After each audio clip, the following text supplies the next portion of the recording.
Tu me dis quand je commençais? C'est bon? Hein?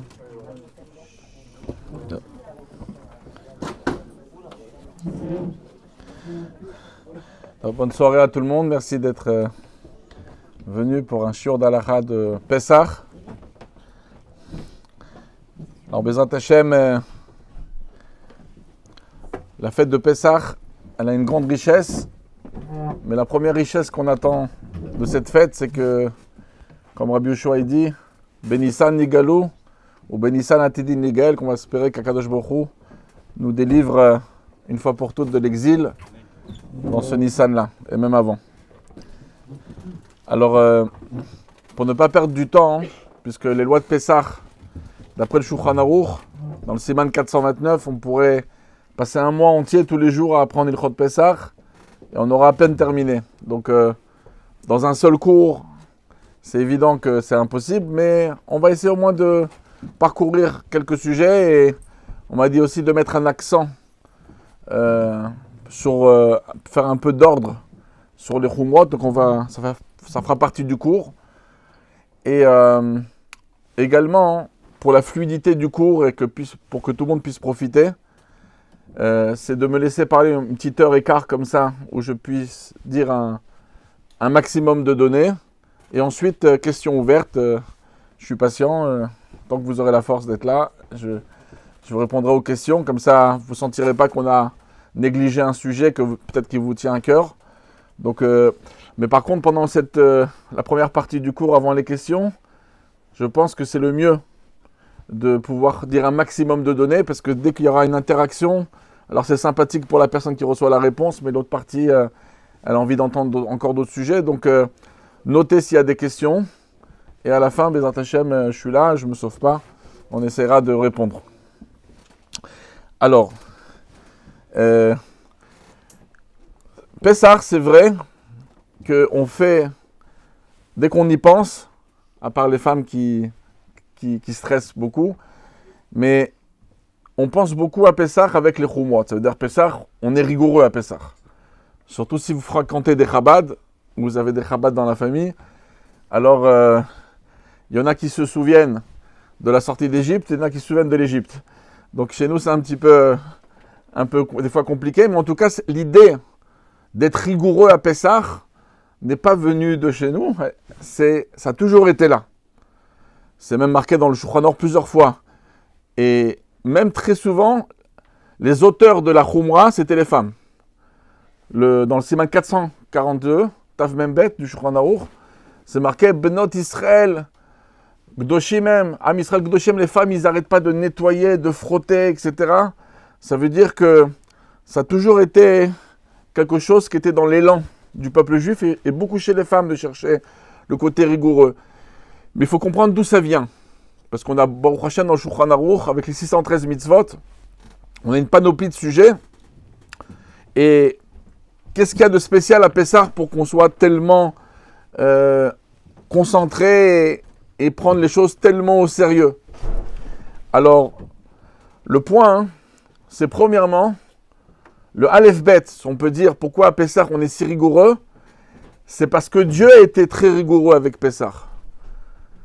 Pourquoi? Parce que on n'a pas simplement l'interdit de manger du Chametz. L'interdit en plus ici, il est pénalisé fortement. Vous savez que dans les 613 mitzvot, en tout et pour tout, on n'a que 36 karet. Ça veut dire que la punition, on va traduire ça, même que c'est un terme qui fait un peu peur, mais retrancher du peuple, être coupé, avec toutes les explications que ça veut dire dans la Kabbalah, la Chassidut, même la Gemara. Mais en tout cas, tout le monde sait que ça veut dire quelque chose de grave. Et il n'y en a que 36 sur tous les 613, dont l'interdit de manger du Chametz. Et il y a même un karet dans la mitzvah tassée du Korban Pessah. Si on ne fait pas on n'approche pas le sacrifice du Korban Pessah, il y a aussi un karet. C'est-à-dire qu'on dit, mais pourquoi Dieu il a tellement pénalisé Pessah? C'est que ça doit être grave. Deuxièmement, on n'a aucun interdit d'avoir à la maison des aliments pas cachers. Ça veut dire, si on aurait une dame non juive à la maison, elle veut garder chez elle, ou même on aurait acheté pour elle quelque chose de pas cachère, il n'y a pas un interdit halachique de posséder quelque chose de pas cachère dans la maison. Bon, le Balatania, il écrit dans les lois de Tréphot que c'est bien de ne pas avoir 2 mois un objet pas cachère dans la maison, de peur qu'on baisse la garde et qu'un jour, peut-être, on va l'utiliser. Mais on n'a pas d'interdit de posséder quelque chose qui est interdit à la consommation. À Pessah, on a Balirae ou Balimatse. On n'a pas le droit de le voir dans notre appartement, dans nos possessions. On n'a pas le droit de l'obtenir, de l'avoir dans la possession. Donc, on a vu que Dieu a spécialement pénalisé le Issour du Chametz. Et Rabbeinu Nissim, qui était un très très grand des Rishonim, il était à Rav à Barcelone il y a plus de 650 ans, il écrit au tout début de Masechet Psachim, il dit que c'est possible que Dieu il a interdit la possession du Chametz de peur qu'on va venir à le manger. Ça veut dire que c'est quelque chose, c'est une nouveauté. Parce que dans toute notre Torah, quand elle interdit quelque chose, elle l'interdit parce que c'est interdit. Elle n'a pas interdit à cause de quelque chose d'autre. C'est plutôt les sages qui interdisent des choses permises pour ne pas arriver à faire les interdits. En protection, Asou Mishmeret le Mishmarti. Par contre, que Dieu, il va interdire quelque chose pour ne pas arriver à une autre chose, c'est un chidouche. Eh bien, le Ran, Rabbeinu Nissim, il dit ça à Pessah. Donc concrètement, on a vu que Dieu était très rigoureux avec Pessah. Et c'est de là aussi que le Harizal, il dit qu'on est particulièrement rigoureux à Pessah. Il y a une deuxième raison kabbalistique qui est la suivante. La raison kabbalistique, c'est que dans le prophète Yecheskel, quand il parle de Pessah, il parle de la naissance du peuple juif. C'est pas pour rien que l'agneau pascal, de la manière comment il est positionné, c'est comme un petit bébé. Pourquoi? Parce que le peuple juif naît à Pessah. Le Harizal, il en parle longuement, le Balatania dans l'Écoute Torah, il parle que à Pessah, à Shvish el Pessah, l'ouverture de la mer, c'est l'ouverture des eaux pour donner naissance à ce bébé. Et le moment où commence la conception du bébé, c'est à Shmini Atzeret, et la naissance, c'est à Pessah, à Shvish el Pessah. Ça veut dire, étant donné que le peuple juif naît à Pessah, et ça se reproduit à chaque fois. C'est comme si que le Ham Israël, il est mitradesh. Il se renouvelle à nouveau. On est à nouveau un bébé. Ben vous savez tous que quand on est un petit bébé, que ce soit à l'hôpital, on fait très attention de le protéger de toutes bactéries, de toutes mauvaises choses, parce qu'il est encore tout petit. Et à la maison, lorsque vous arrivez avec le bébé à la maison, pas n'importe qui peut le prendre. D'accord? Vous n'allez pas laisser votre enfant de 7-8 ans prendre le bébé quand il a cet âge-là. Vous attendez un petit peu qu'il soit un peu plus grand, qu'il tienne un peu sa tête, qu'il soit un peu plus fort. Mais donc, la Kabbalah et la Chassout, elle dit, pourquoi à Pessah on est très rigoureux? Parce que justement, le peuple juif, il est comme un petit bébé ici qui vient de naître. Et on fait très attention. Parce que tout ce qui va se passer à Pessah, si on fait très attention, on va pouvoir protéger ce bébé qui grandit. Et c'est bien sûr sous un aspect spirituel qu'on parle ici. Alors, ça c'est un peu les raisons pourquoi on est rigoureux à Pessah. Maintenant, on va parler par quelques petits exemples parce que comme on ne peut pas donner beaucoup d'exemples sur toutes les lois de Pessah, on va essayer un petit peu de donner des points à renforcer. Et bien sûr, je parlerai une partie de certaines Khumrot. Mais avant tout, c'est très important des fois de faire attention à des choses qui sont marquées clairement. Parce que des fois, on fait très attention à certaines choses qui ne sont pas marquées, qui ne sont pas obligatoires, et des choses qui sont élémentaires. Des fois, on ne fait pas attention par manque de connaissances. Je vous donne un petit exemple. Alors, comme ça, dans l'ordre chronologique. L'abdikat Hametz. Alors, en plus, très souvent, vous savez que quand on fait abdikat Hametz, les maris n'osent pas avouer, mais on peut tous témoigner qu'on ne sait pas trop qu'est-ce qu'on fait, à part chercher les morceaux qu'on a cachés. D'accord?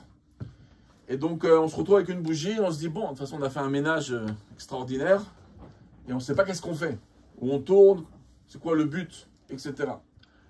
Alors, le but d'un abdikat Hametz, c'est très important, parce que c'est une halakha dans le Shulchan Aruch, ça comprend beaucoup de simanim dans le Shulchan Aruch des lois de Pessah. 431, 432, 433, 434. c'est rempli de détails. Alors, aujourd'hui, c'est vrai que nos maisons, d'abord, ils ne sont pas formés comme à l'époque. Vous avez été une fois en Ukraine, avant qu'il y avait les endroits où on pouvait louer pour dormir chez l'Admour Hazaken. Aujourd'hui, tout est très très classe. Bon, après la guerre, c'est autre chose. Mais en tout cas, à l'époque, on louait des petites maisons autour. C'est des vieilles maisons de l'époque. Il y a des trous de partout. Quand il fait froid, en 24 Tevet, les loulats de l'Admour Hazaken, c'est ressenti. Donc vous allez voir des fissures à droite, des fissures à gauche. Le sol, il était fait très souvent avec des lattes de bois, avec des petits écarts entre les deux. Et donc, il y avait pas mal de petits endroits, où surtout quand on a des enfants qui sont petits, qui touchent à tout, on pouvait trouver du chametz dans plein de petits trous. Alors le Shulchan Aruch, il écrit dans le Sema 433, on ne peut pas faire bdikat chametz si c'est la jungle, dans la maison. Donc il faut d'abord y voir un peu clair. Donc le Shulchan Aruch, il nous dit, il faut balayer la maison. C'était à l'époque le nettoyage qu'il y avait. On balaye. Et après avoir balayé, on cherche le chametz avec la bougie. Et on cherche quoi? Ben, ça ne sert à rien de chercher sur les parties qui sont toutes plats, qui sont tout lisses. On cherchait justement, parce que lorsqu'on balaye, il y a des petits trous de chametz, des petits trous dans le sol, etc., où le chametz, il a pu rouler et se coincer là-bas. La même chose à la hauteur d'un mur où un enfant il peut atteindre, ou etc., on pouvait trouver du chametz dans des petits trous. Donc, c'était les endroits où le balai ne peut pas aider. Donc, on cherchait ce qu'on appelle bechorim ou besdakim, dans les fentes et dans les petits trous. Maintenant, nos maisons ne sont pas faites comme ça. En plus, après certains, ils ont voulu dire, oui, mais en vérité, dans les placards, des fois, c'est fait avec une planche de bois en bas. Alors, des fois, c'est des choses qui sont vissées, qu'on ne peut pas ouvrir. Et oui, il y a des petites fentes sur les côtés des placards. Alors, peut-être, c'est là-bas qu'il faut vérifier avec la bougie. Bon, imaginez-vous, le soir du Seder, retirer les choses du placard et aller regarder. Vous les avez déjà nettoyées. Alors, certains vont dire, oui, on a entendu qu'il y avait des tzadikim qui faisaient, quelques jours avant la nuit, ils regardaient avant de remettre les assiettes, avant de remettre les choses dans le placard où il y avait du chametz, on a nettoyé, ils regardaient avec la bougie. Mais en réalité, même ça, aujourd'hui, c'est plus tellement à la page. Pourquoi? Parce qu'on a toute une autre habitude de nettoyer. On nettoie avec beaucoup de produits. Surtout que lorsqu'on parle de Pessah, on y va avec les produits. D'accord? Monsieur Propre, il est là. Et concrètement, en nettoyant à droite à gauche, on met tellement de produits. Même dans les placards, on va mettre un petit peu différentes choses pour faire un petit peu des bonnes odeurs dans les placards, faire briller. Mais ces produits-là, lorsqu'on jette du produit sur tous les recoins et qu'on nettoie, même s'il y aurait une petite goutte de chametz qui aurait pu survivre, le nettoyage, il reçoit des produits comme ça qui sont des produits chimiques qui rendent le chametz pas apte à la consommation. Et donc, en vérité, il ne faut pas se sentir mal. Lorsqu'on fait petit 4 chametz, on se dit, mais peut-être qu'il fallait regarder là-bas, peut-être qu'il fallait regarder là-bas. Mais non, vous avez tout nettoyé. Vous avez passé l'aspirateur. Vous avez, si c'est un parterre, vous pouvez mettre des produits. On y met des produits. À droite, à gauche, on met de l'Ajax partout, on nettoie partout. Donc automatiquement, c'est vrai que la majorité des endroits, on peut les définir comme c'est marqué dans la première Mishnah de Psachim. Makom she'en machnisim bo chametz lo tzarich bdika. La preuve, c'est que l'Admour Hazaken, il écrit clairement, il dit, les endroits que vous avez nettoyés et qu'il n'y a pas des trous, c'est pas là-bas qu'on vérifie avec la bougie. Ça sert à rien de regarder là-bas parce que c'est déjà nettoyé. Et nous, on n'a pas tous ces petits trous. Et même si on aurait quelque chose, on a mis tellement de produits que normalement, il n'y a plus de problème de chametz. Alors la question, elle est pertinente. Alors qu'est-ce que je fais dans ma bdikat chametz? On joue simplement à chercher les 10 morceaux qui ont été cachés. On se pose tous la question. Et il y a plein de gens, toute leur vie, des fois, ils restent avec la question. Ils ont honte de demander. Par exemple, je donne un petit exemple. Une chose que personne ne demande des fois, c'est, vous allez voir le papa qui se prend la tête à prendre la plume, à essayer de récupérer le chametz dans la petite cuillère pour la mettre dans le sachet. C'est pas vrai, ça n'existe pas ça. Alors d'où ça vient? Bon, parce que personne ne le demande, donc des fois les gens ne le savent pas. Alors la plume, c'est très simple. Nous, on a voulu garder les coutumes de nos parents, de nos grands-parents. À l'époque, il y avait des petites fissures. Donc des fois, une des manières de récupérer le chametz, c'était avec la plume. Donc s'il n'y a pas de fissure, il n'y a pas de raison de ramasser ça avec la plume. La petite cuillère, c'était quoi? À l'époque, lorsqu'on vérifiait le Hametz, on ne mettait pas 10 morceaux de pain. Ce n'est pas du tout une obligation de mettre des morceaux de pain. C'est une coutume du Ham Israël. Donc avant cette coutume, des fois on était embarrassé. On cherchait le Hametz de partout, on ne trouvait rien. Et on ne brûlait rien le lendemain. On n'avait rien à brûler parce qu'on avait déjà tout nettoyé. Alors on se disait, bon, il ne faut pas perdre la valeur de brûler quelque chose. On va prendre la cuillère avec quoi on fait tout le temps du Hametz avec, dans nos soupes, des pâtes, etc. Comme ça, on va prendre la cuillère en bois et on va la brûler. Pour dire qu'on a brûlé quelque chose. C'était la cuillère de Hametz. Donc aujourd'hui, quand on a mis les 10 morceaux, on aurait dû prendre la cuillère et ne plus jamais la prendre. Mais on a dit, mais pourquoi abandonner le minag que ma grand-mère elle faisait? Donc on a gardé le minag de brûler toujours la petite cuillère. Mais elle n'est pas là du tout pour ramasser le morceau de Hametz. Bon, ça simplement pour vous dire, mais en tout cas, revenons au sujet. Lorsque je vérifie le Hametz, alors la grande question, qu'est-ce que je fais? D'accord? Donc ça, c'est la question que chacun se pose. Qu'est-ce qu'on fait? Alors, le Minchat Shlomo, le Rav Auerbach, il a écrit il y a plus de 25 ans ce sujet, et il a dit quelque chose de très judicieux. Et bien, il y a des sources dans les Rishonim sur ça. C'est de checker. En vérité, hein, ça sert à rien, des fois, on a envie de faire quelque chose, donc on entre pour un petit peu rigoler, on va dans un petit coin. En vérité, on cherche les morceaux. Mais concrètement, il n'y a pas grand-chose à regarder. D'accord? Donc il y a des gens qui ont un peu d'humour, ils demandent d'ouvrir la bouche à leurs enfants pour regarder s'ils n'ont pas des caries avec, etc. Mais en tout cas, on ne sait pas quoi faire avec. En vérité, c'est très important. Il faut, oui, passer dans chaque chambre, comme ça on garde la coutume de l'époque, et on check. Et là, en checkant chaque endroit, ça peut sauver énormément de personnes. C'est-à-dire qu'au moins, vous donnez une valeur à votre Bdikat Hametz. Parce qu'aujourd'hui, elle ne sert plus à grand-chose avec tout le nettoyage. Alors, c'est sûr que vous allez chercher les morceaux qui ont été positionnés. Mais, même c'est Kedaï, quand l'enfant, il les cache, de les mettre sur un papier et de dire, voilà, il y en a un dans la chambre derrière ça. S'il peut noter ça dans la journée, parce que très souvent, on croise ses coups de téléphone, j'en ai trouvé que 8, j'en ai trouvé que 9, etc. Mais en tout cas, le mari, qu'est-ce qu'il fait? Il check. Et en vérité, beaucoup de personnes, quand ils ont fait ça, ils ont découvert des choses qu'ils n'avaient jamais découvertes. Parce que quand je passe devant la chambre des enfants, et je regarde, des fois, on n'a pas pensé à faire cette armoire-là, en bas. On me dit, bon, c'est une armoire de vêtements, de chaussettes. Oui, mais quand vous avez un gosse d'1 an et demi, 2 ans, il fait sa vie, lui. D'accord? Et les bislis, vous pouvez en trouver partout. Donc, est-ce qu'on a pensé à ça ou on n'a pas pensé à ça? Aux poches, on a pensé ou on n'a pas pensé? En plus, pendant Bdikat Hametz, on peut parler des sujets de la Bdikat Hametz. D'accord? Un mari peut dire à sa femme, là les jouets, on les a fait, on les a pas fait. Parce que dans les jouets où il y a les Lego, tout ça, si on ne les prend pas à la salle de bain un petit peu pour les nettoyer avec de l'eau, etc., des fois on peut trouver pas mal de Hametz là-dedans. Les enfants, ils s'amusent, ils mangent. Et combien on peut être des parents un petit peu anglais, que c'est pas trop le cas, mais on leur dit non, ici on ne rentre pas dans les chambres avec à manger, mais bon, nos enfants, Baruch Hashem, c'est plus la génération d'avant, ils font leur vie. Donc, vous regardez à droite, vous regardez à gauche, et en checkant, moi j'ai beaucoup de personnes qui me disent, on est passé, il y avait un ancien cartable qu'on n'a pas utilisé depuis 2 semaines, ils n'ont pas pensé d'Afkash à ouvrir ce cartable. Et donc des fois dans un cartable, vous passez, vous voyez votre portable. Ah, mais le portable, on l'a fait, on l'a pas fait. Mais dans un portable, c'est rempli des fois des petites choses qui rentrent surtout dans la pochette qui protège. On mange, on salit, donc au moins le passer avec une petite lingette, etc. Enfin, avec des choses qui nettoient. Des fois, on n'y pense pas. On peut avoir un pantalon avec des maillettes en bas qui reviennent. Peut-être on n'a pas regardé là-bas. Donc, c'est important en passant.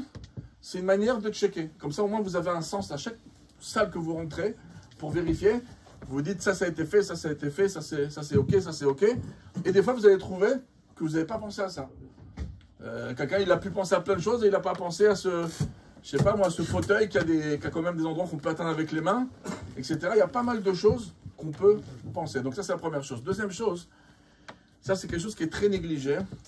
Et c'est vrai que très peu le connaissent, et surtout qu'on n'est pas dans le monde Chabad, parce que le Baal HaTanya, il en fait un gros sujet, mais en vérité, ce n'est pas un sujet qui appartient qu'à la Chassout Chabad. Tout le monde doit être concerné par ce sujet. C'est l'horaire de Bdikat Hametz. L'horaire de Bdikat Hametz, alors la source que la Mourazakan il apporte, c'est le Taz, dans le Siman 431, le Pri Hadash aussi là-bas. Et même ceux qui ne voyaient pas des fois dans le Shulchan Aruch, le Mishnah Berurah, dans son Biur Halacha aussi l'amène en 431. Et là-bas, hein, c'est marqué que les sages, ils ont vraiment voulu qu'on vérifie le Chametz au tout début de la nuit. Ça veut dire que le soir de Bdikat Chametz, lorsque les maris arrivent, et ils sont censés faire Arvit, bidiouk au moment de la sortie des étoiles, pour venir tout de suite à la maison. Et en tout cas, ça n'existe pas un mari. Dans le Shulchan Aruch, on n'est pas censé arriver dans la maison le soir du Bdikat Chametz, il fait déjà nuit, et ça discute. Le mari il passe faire des courses, récupérer des choses, à droite, à gauche, après il rentre à la maison. La maison, si elle est encore en plein balagan, donc c'est clair qu'on ne peut pas commencer le Bdikat Chametz. Il faut que ça soit... Et bien, des fois, les gens vont aller voir, ils ont à 10h, ils ont commencé, à 11h, à minuit, ils vont faire Bdikat Chametz.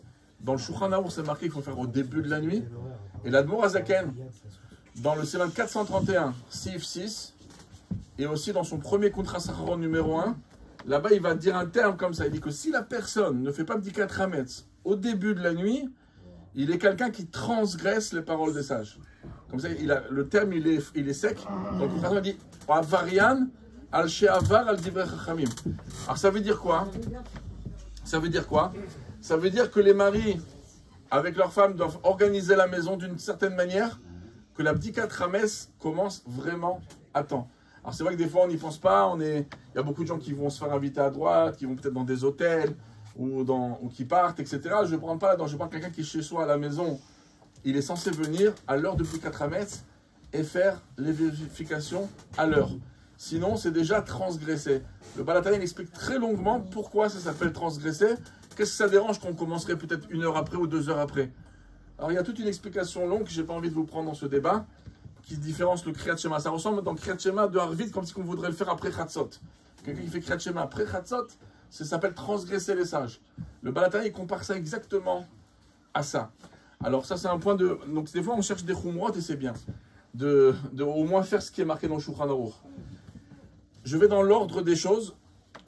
Il y a par exemple... les questions on va faire après parce que pour que ce soit bien clair le shiur.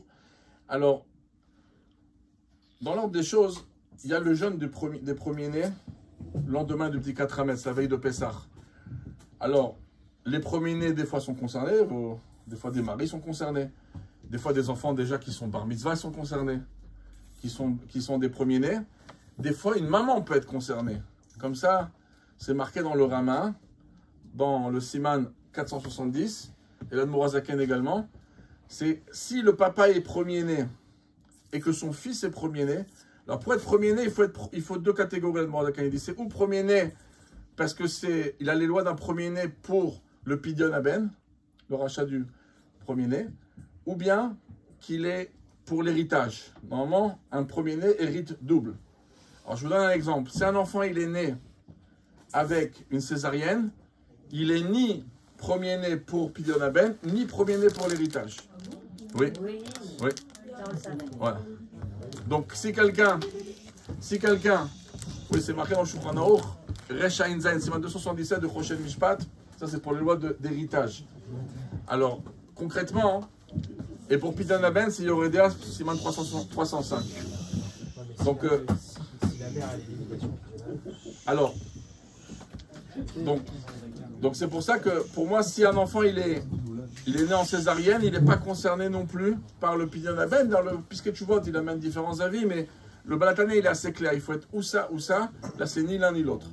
Mais concrètement, si le papa est premier-né, et que son fils, il est premier-né, et qu'il n'est pas encore bar mitzvah, alors le jeûne de la veille de Pessah retombe sur la maman. Parce que le papa, il ne peut pas faire une pierre deux coups pour lui et pour son fils. Donc en vérité, maintenant imaginez-vous une maman à la veille de Pessah arriver à la synagogue et écouter un sioum. C'est pas évident. D'accord? Donc, et des fois aussi, je ne parle pas simplement maman, ces mamans-là concernées, je parle aussi pour les papas concernés, que des fois ils vont à droite, à gauche, ils disent bon, je vais entendre le sioum par téléphone, et après je vais rentrer, je vais acheter un petit gâteau quelque part. Alors il faut savoir la chose suivante. Parce que vous allez voir même que dans chaque famille, il y a toujours un premier-né à droite ou à gauche, ou un petit-fils, etc. Donc c'est important de savoir ce détail-là. C'est que dans le Shulchan Aruch, dans le Siman 470, c'est marqué qu'on jeûne la veille de Pessah quand on est premier-né. Point barre. Maintenant, c'est marqué, est-ce qu'on peut, s'il y a une Soudat Mitzvah, il y a une Brit Mila la veille de Pessah, est-ce qu'on peut manger pour une Soudat Mitzvah? Alors, ça dépend d'un rameau dans le Shulchan Aruch, dans le Siman Tavkuf Samechet, 568, à la Chade, là-bas, il y a tout un rameau qui parle de ça. Est-ce que pour une Soudat Mitzvah, dans des Tanit, dans des jeûnes, qui ne sont pas des jeûnes de la Bible, c'est un minag, qui est très ancien, le jeûne des premiers-nés. Ça revient depuis Masechet Sofrim, on parle de l'époque des Tanaïm, on parle de très loin. Donc ça fait plus de 1700 ans que le peuple juif, les premiers-nés jeûnent la veille de Pessah. C'est un très vieux minag, une très vieille coutume. Mais ce n'est pas aussi fort que le 10 Tevet ou le 17 Tammuz. Donc est-ce qu'on peut manger pour une Soudat Mitzvah? Alors il y avait des endroits qui mangeaient, des endroits qui ne mangeaient pas. À la fin, le Balatani il conclut comme ça, il dit, même dans les endroits qui mangent pour une Soudat Mitzvah, c'est bien d'être mahmir et de oui jeûner. Dans la conclusion du Shulchan Aruch, elle est de jeûner et de ne pas assister à une Soudat Mitzvah, plus que ça. Même ceux qui permettent la Soudat Mitzvah, ils n'ont pas parlé d'une Soudat Mitzvah qui est entraînée par ta propre volonté. La Brit Mila, ce n'est pas ton choix. C'est tombé le jour de la Brit Mila, c'est la Brit Mila. Par contre, quand je fais un sioum, quand quelqu'un il va lire, il va terminer une Masechet, il aurait pu la terminer hier, il a pu la terminer demain. Pourquoi tu veux terminer juste le jour du jeûne et boycotter le jeûne? Alors c'est pour ça que cette question a été posée par le Chavot Yair, dans la Sheila 18, et là-bas lui dit, c'est la même chose, on peut aussi autoriser pour ceux qui permettent Soudat Mitzvah, on peut aussi autoriser, puisque le sioum crée une Soudat Mitzvah, donc quand on mange une Soudat Mitzvah, alors on ne jeûne pas après. Mais beaucoup ont contredit cette opinion. Le Tshuva Me'ava, c'était l'élève du Noda Biouda, il écrit, non, c'est impossible, c'est toi qui as créé cette occasion, tu n'es pas censé permettre. Alors déjà, donc, pourquoi je vous raconte cette historique? Cette historique, c'est pour vous dire que c'était pas du tout évident, à la base, de jeûner, de ne pas jeûner pour un sioum. C'était pas du tout évident. Pourquoi c'est devenu comme ça, qu'on permet facilement d'écouter un sioum? C'est venu dans ces 200 dernières années, mais un peu moins. Pourquoi? Parce qu'on est une génération de faibles. Et quand on jeûne toute la journée, et après les 4 coupes de vin, etc., c'est évident que c'est très difficile. Et automatiquement, c'est très compliqué. Et après, on ne va pas faire un bon seder. Donc c'est pour ça qu'on n'est pas rigoureux. Mais en tout cas, il ne faut pas tirer la permission trop loin. Ça veut dire que c'est pas possible de s'imaginer que quelqu'un, il va écouter... Il y a des fois, des gens, ils vont venir écouter un sioum, un fils, un mari, ils écoutent le sioum, après ils se sauvent. Ça va, on mangera au boulot, on achètera un petit croissant à boire. Non. La permission de manger la veille de Pessah, c'est parce que vous avez goûté de la Soudat Mitzvah. Donc on apporte des aliments, en général, comme la choule elle est déjà propre, donc on met des fois des dattes ou des choses comme ça, mais on apporte un certain aliment pour la Soudat Mitzvah, parce que normalement, même ça, c'est pas évident. Sachez que le rameau, il écrit dans le Siman Tavkuf Samechet Sif Bet, il dit que si par exemple vous prenez le repas d'une Brit Mila, vous l'envoyez à quelqu'un, ça ne veut pas dire qu'il a mangé une Soudat Mitzvah. Bon, Soudat Mitzvah, c'est de manger dans l'endroit de la Soudat Mitzvah. Alors c'est déjà pas mal. C'est déjà pas mal qu'on permet de récupérer quelque chose. Mais en tout cas, les maris et les garçons, ils n'ont pas de réponse. Eux, ils doivent venir à la choule, écouter le sioum et goûter quelque chose. Et c'est là qu'ils seront exemptés du jeûne. Pour les femmes qui ne peuvent pas venir, c'est évident, c'est que le mari il appelle sa femme au moment du sioum, elle écoute le sioum, et je parle des femmes concernées, c'est-à-dire que leur mari est premier-né et leur fils est premier-né, il n'est pas bar mitzvah. Et là, le mari récupérera un aliment qui a été mis pour la Soudat Mitzvah, il amènera ça à sa femme, et en goûtant ça, c'est là que ça lui permettra de manger. Sinon, on ne peut pas manger donc, la veille de Pessah quand on est premier-né, etc. Donc ça, c'était un petit détail. Maintenant, venez, on parle de quelque chose du soir du Seder. Comme des fois, on cherche les Khumrot, et des fois, les choses qui sont marquées, ils sont pas des fois respectées. On sait que les hommes, comme les femmes, sont complètement concernés par toutes les lois du soir du Seder. Ça veut dire qu'il n'y a pas ici, dans la femme, elle est moins chayav que l'homme. Comme la Gemara dit dans Psachim, page 108, Af em ayu bo'otohanes, ils ont participé au miracle, et surtout beaucoup de miracles ont été faits grâce aux femmes. Donc les femmes sont concernées comme les hommes. Donc tout, il faut tout faire. Il faut lire la Haggadah, il faut faire le Hallel dans la Haggadah, il faut boire les 4 verres. Après, on va voir quoi boire. Il faut boire les 4 verres, il faut manger les kazetim de matzot, il faut manger le maror, même si quelqu'un dit, moi j'aime pas le maror. On est censé faire, les hommes et les femmes sont exactement identiques. Comme ça, le Mourazaken, il le répète plusieurs fois, et tous les décisionnaires le répètent plusieurs fois. En 473, Nashim, ils sont kekvarim comme les hommes à 100% ce soir-là. Alors, par exemple, une halakha que des fois, hein, vous savez que le Hallel, quand un homme il fait le Hallel ou une femme elle fait le Hallel, ben, des fois à la maison, ça se fait debout le Hallel. C'est pas assis. Donc, l'Admor Zaken, il écrit, dans le 473 halakha 48, il dit, mais c'est un grand chidouche de pouvoir permettre de faire Hallel assis. Parce que dans le Seder, on fait le Hallel assis. Et il dit, pourquoi on n'a pas voulu nous déranger qu'on se lève? Parce que comme cette soirée, on doit être des gens qui sont libérés, on doit se sentir comme le Shloa Kadosh, il dit, comme un roi, une reine. On est vraiment en libération. Donc on nous a autorisé de faire Hallel assis. Mais il dit, attention, il dit, il ne faut pas négliger la manière de faire le Hallel. Il dit, quand tu fais le Hallel, tu dois être très bien assis. Pas à moitié comme ça. Alors des fois, hein, la première partie du Hallel va bien. Mais la dernière partie du Hallel, c'est qu'après le Birkat Hamazon, des fois on est un petit peu abîmé comme ça, un peu fatigué, que ce soit l'homme, que ce soit la femme. Et ça, il faut rappeler, le Shulchan Aruch, il écrit Mefourash. Il faut le faire avec beaucoup de rétinout, il faut être assis d'une manière très respectable, pas comme ça, à moitié sur un fauteuil, etc. Donc ça, c'est une loi qui est marquée, il faut faire attention. Maintenant, il y a un problème qui existe dans toutes les maisons. Il ne faut pas avoir honte, parce que des fois, les gens ne se racontent pas, mais c'est partout la même chose, en général. C'est que, malheureusement, certaines personnes dans la maison négligent les mitzvot de la soirée, que d'après le Shla Kadosh, la manière de faire le soir du Seder, elle va avoir un impact spirituel sur toute l'année. Parce qu'on n'oublie pas que la première Mishnah de Rosh Hashanah, elle dit que Pessah, c'est la Rosh Hashanah de toutes les fêtes. Ça veut dire Shavuot et Sukkot, tout dépend de Pessah. Et Pessah dépend du Seder de Pessah. Donc le soir du Seder, il y a des efforts à faire. Et ces efforts, ils vont jamais être remboursés dans une avodat Hashem très récompensée si on fait attention. Donc, où on néglige. En général, ça va être très négligé par rapport, ça peut se passer beaucoup chez les femmes, ça peut se passer chez les femmes, chez des filles qui ont 12 ans, qui ont 14 ans. Alors en général, on coopère bien avec la première coupe de vin ou de jus de raisin. Pour les femmes, pas de problème, le jus de raisin.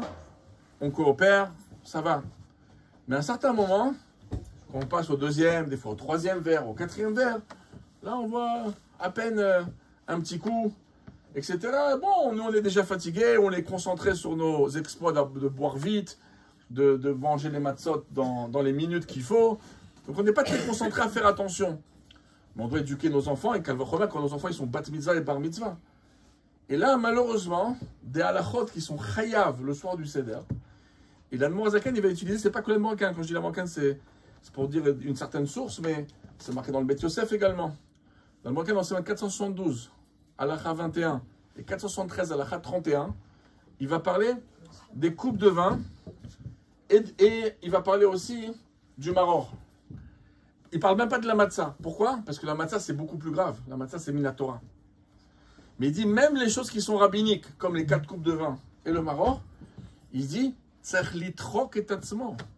il faut se forcer, et dans la rapidité et dans la quantité. Pas dire moi j'aime pas la roumaine, j'en ai marre, elle me sort des oreilles. Non. Même qu'on a mangé une fois, on a déjà mangé 1 à 2 kazetim au début de matzah. Après on a mangé un kazaïd de maror. Des fois ça va être comme de bonnes feuilles de salade. D'accord? On va ensuite rebelote avec le sandwich, le korer, encore un kazaït. Avec ça, là des fois on voit que où on va le manger très très doucement. Alors ok, tu peux pas manger en 3 minutes, en 4, tu peux pas en 4, en 6, mais après c'est déjà problématique de dépasser. Donc, ou bien il y en a que les khatrila ils vont pas faire attention. Alors, le Shulchan Aruch, il écrit, mais noir sur blanc, il faut se forcer, c'est le terme. Ça a toujours existé. C'est-à-dire que ce qu'on subit, ce qu'on ressent, des fois difficile, ça a toujours été une évidence. C'est pour ça que le terme de l'Admour Hazaken, c'est l'itrok et tatsmo. Il faut se forcer. Et là-bas, il y a des termes compliqués. Les gens, des fois, ils appellent, moi, Rav, après que je mange des matzot, j'ai mal au ventre. Rav, après que je mange ça, j'ai mal au ventre. J'ai mal à la tête. Ça ne change pas. C'est marqué que même si ça fait mal, même si c'est mazik, c'est le terme du Shulchan Aruch. On amène une preuve de Maseret Psachim, page 68, au Rabbi Yehuda ben Rabbi Ilai, lorsqu'il prenait les coupes de vin. Alors lui, il n'y avait pas de jus de raisin à l'époque en Israël, ça n'existait pas le jus de raisin à Pessah. Impossible. Comment on peut avoir du jus de raisin à Pessah? À partir du moment où les raisins ils s'arrêtent vers Cheshvan, on les presse. Au bout d'un mois, n'importe quel jus de raisin se transforme en vin, dans un tonneau. Aujourd'hui, c'est grâce à des produits chimiques qu'on est capable de préserver du jus de raisin. On neutralise l'alcool. Mais à l'époque, il n'y avait pas ce choix. En tout cas, lui, il se forçait, ça lui faisait mal aux tempes. Il devait mettre des rubans autour de la tête jusqu'à Shavuot. Et le Shulchan Aruch, il amène ça comme une halakha. Il n'amène pas ça comme Rabbi Yehuda Ilai, c'était un grand chevreman, un grand chassid. Non, non. C'est l'exemple de l'Admour Hazaken. Force-toi, même si c'est difficile. Alors, je ne rentre pas dans des gens qui sont malades. Ça parle que quelqu'un il va avoir des douleurs. Quelqu'un dit, moi, c'est grave quand je mange tellement de matzot. Moi, quand j'en prends trop, et ben à la fin, ça me fait mal aux pieds. J'ai mal aux jambes, j'ai mal à droite, j'ai mal à gauche. Ça, c'est marqué, t'as mal, c'est pas grave. On se force à le faire. C'est marqué dans le Shulchan Aruch, on se force à le faire. Quand il y a des gens qui tombent malades, c'est-à-dire que des fois, des gens ils m'appellent, ils disent, ah, j'ai fait une affaire, je viens de faire le bypass. Et je suis dans le moins, etc. Et tout ça, bon, là, on va lui dire, au lieu de prendre 4 coupes de vin, tu peux pas, tu vas prendre 4 verres de thé, etc. C'est le Chamar Medina, le Mortakin permet dans 412 de prendre le Chamar Medina pour les 4 kosot. Et ça, c'est des cas spéciaux, où des gens que, vraiment, quand ils vont manger, ils vont tomber malades. Alors, quand ils tombent malades, on va leur faire manger un seul kazaït. Dans Séva 482, c'est marqué, on le mangera à la place, à la ficomane. Au moment de la ficomane, on fera à ce moment-là un motzi matzah. Et on mangera que le minimum. Et on va même l'écraser. Et même si quelqu'un, il doit le manger avec une petite compote, sans chrouilla, parce qu'on va faire une vraie... On peut chauffer des pommes dans un four, récupérer donc la compote sans eau. Alors, dans l'Admour Hazaken, c'est marqué en général, dans 461, c'est marqué qu'on n'a pas le droit de mélanger notre matzah. Mais on ne mélange même pas avec du sel. Alors qu'elle va remettre avec des goûts, comme des machkis, mais si quelqu'un il est malade, il a besoin de ça. Alors moi, j'ai pas des personnes qui ont fait des opérations, qui m'ont appelé comme ça. Alors je leur ai dit, bon, s'il n'y a pas le choix, et que le docteur il te permet de mettre ça dans la compote, à la fin, et d'écraser un kazaït, ça va. Mais en tout cas, ça, c'est des cas où les gens sont malades. Mais si ça, c'est pas malade, en général, on n'est pas malade. C'est que ça va nous faire mal à la tête, ça va nous créer des... on va avoir une petite envie de vomir, ou etc. Parce qu'on a mangé, on a peut-être bu un peu trop de jus de raisin, etc. C'est marqué noir sur blanc, il faut se forcer. Le Kaf HaChaim, Rabbi Yaakov Sofer, dans le 472, c'est un grand tzaddik, un grand Mekoubal, qui a écrit un livre d'Halakha, un des plus populaires, le Kaf HaChaim. Il écrit que tout homme, lui il écrit, ce problème-là il existait à son époque, c'est-à-dire qu'il y a 100 ans en arrière, il dit, je vois les femmes négliger le 3e verre, le 4e verre, etc. Et le Maroc, ils n'aiment pas trop, ils ont pris déjà un kazaït, ils n'ont pas envie de manger un deuxième. Ou sur les kazétim de matzah, même si on mangeait un kazaït de matzah au début, et même si je vais vous donner des shiurim plus cool que 27 grammes, que ça va être 15 grammes au début, après 10 grammes, mais même ça c'est un peu compliqué. Mais il faut le faire. Alors même, vous n'allez pas être mahmir de faire 2 kazétim des fois à la fin du repas d'Afikoman, ça c'est pour ceux qui arrivent. Mais des fois, on va négliger. Et bien c'est marqué, il faut se fatiguer, et il faut se casser la tête à le faire. Et si on le fait, Rabbi Yaakov Sofer, il dit, je vous promets, comme ça il dit, je vous donne ma bénédiction, que toute femme ou toute personne qui se sont forcées à prendre les shiurim selon le temps même qu'ils n'aiment pas, je lui promets qu'il ne va pas avoir besoin de prendre un seul médicament toute l'année. Ça c'est sa promesse et sa bracha. En tout cas, donc ça, peut-être ça peut vous donner un petit peu de force pour le faire. Bon, les vitamines, qui aiment bien les prendre même de toutes les manières, donc, mais je parle de médicaments. Donc concrètement, hein, ça fait partie des genres. Maintenant, c'est combien on doit manger? Alors déjà au niveau des 4 verres. Les 4 verres, alors c'est vrai que ceux qui ont la force, ça c'est pas obligé pour les femmes, hein, L'essentiel, c'est de faire l'essentiel. Mais un homme qui a la capacité, qu'il prenne un petit verre. Parce que quand on prend des grands verres, vous n'aurez pas la khumra du Ramban. Le Ramban, il dit, c'est marqué dans le Talmud qu'il faut prendre arba kassa, 4 kosot. Mais en général, c'est pas marqué ce terme-là dans le Masachet Shabbat pour le Kiddush de Shabbat Yom Tov. C'est marqué Melo Lugmav, la majorité, ce qu'une joue peut remplir en vérité, ce qui est marqué. Et donc c'est pour ça que l'Echatrila, si on prend un verre qui peut, par exemple, je vais aller en grammes, vous pesez le verre avant, vous pesez le verre après l'avoir rempli, avec de l'eau pour faire un petit essai avec une balance électronique. Si vous arrivez à mettre au moins 90 grammes d'eau, vous avez les 86 grammes. Je vois en grammes, c'est plus simple. Oui, mais quand tu pèses, des fois les gens ils n'ont pas des choses avec des. Donc c'est bien de. En grammes, c'est facile à regarder. Pourquoi en vérité c'est 86? Mais quand vous prenez 90, parce que quand vous levez le verre, vous pouvez un petit peu renverser. Donc c'est bien qu'il dépasse un petit peu. Donc normalement, on est censé prendre le verre, le boire entièrement sans s'arrêter. D'accord? Et donc ça c'est l'idéal. Après, deuxième étape, si on n'arrive pas à le boire d'un coup, et tout entier, on boit la majorité du verre. Ça c'est la deuxième étape. Et si ça c'est compliqué, là on va vers l'essentiel. Et ça c'est bien de savoir parce que au moins ça il faut le faire. L'essentiel c'est quoi? C'est de prendre le Melolugma, ce qui s'appelle la majorité du Révi'it. Alors c'est très simple, si quelqu'un n'a pas de balance pour peser, bon c'est peut-être pas très sympathique à raconter, mais c'est pas grave, si on apprend la halakha, quelqu'un il prend un verre d'eau, il remplit ses joues au maximum les deux, d'accord? Parce que c'est difficile de remplir une seule.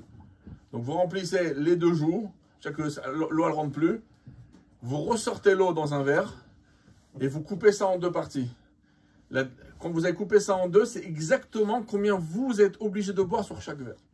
Ça c'est comme ça là, je crois qu'il pense. C'est ce qu'on appelle le Melolugma personnel. Donc c'est très facile, comme ça vous n'avez pas besoin de vous prendre la tête. Donc vous allez voir que c'est pas la fin du monde dans un verre comme ça, parce que comme la partie du verre en haut elle est plus large, bon je ne conseille pas de prendre des verres aussi grands, hein, mais en tout cas la partie haute, même si vous arrivez ici, vous aurez déjà pris la majorité du Révi'it. Donc vous pouvez faire l'essai pour imaginer, vous faites ça une petite expérience ce soir, si quelqu'un vous regarde, vous allez pas dans le cours, il va dire qu'est-ce qu'elle fait, mais c'est pas grave.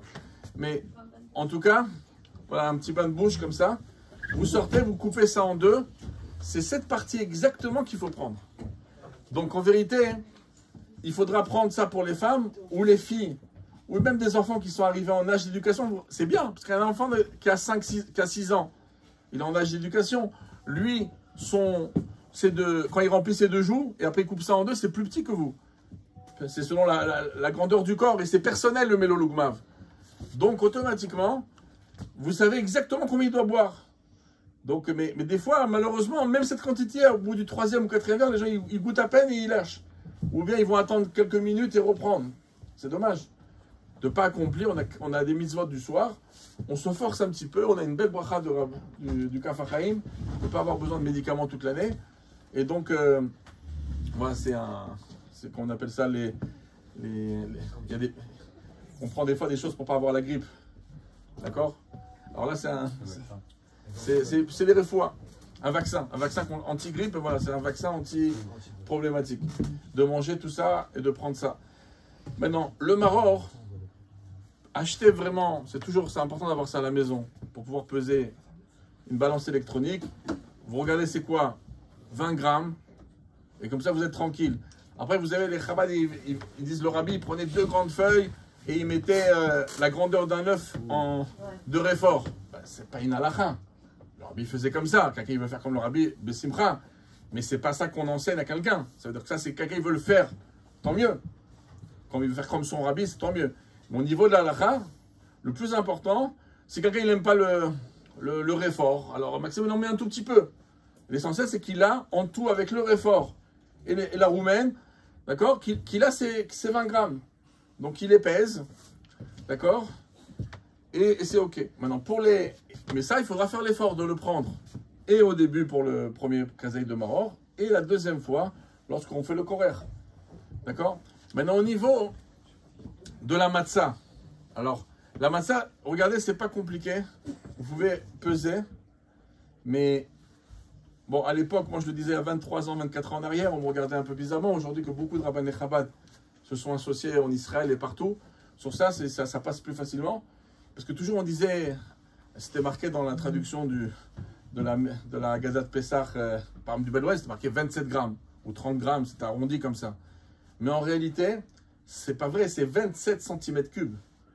Et 27 cm3, lorsque vous prenez de la matzah et que vous l'écrasez, même sans laisser un brin d'air, on a fait des essais dans le Machon Alperin, on a écrasé de la matzah sans un grain d'air.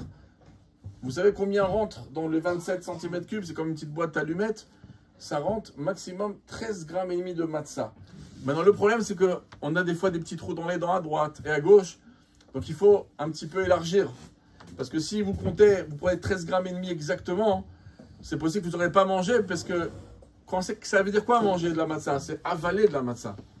Mais s'il vous en reste un petit peu à droite à gauche, d'accord? Donc, c'est pour ça qu'on va un petit peu plus large.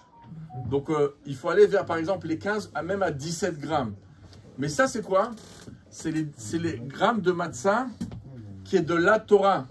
On en a un seul kazaït qui est de la Torah le soir de Pessah. C'est marqué Ba'erev Tochlu Matzot, c'est un seul.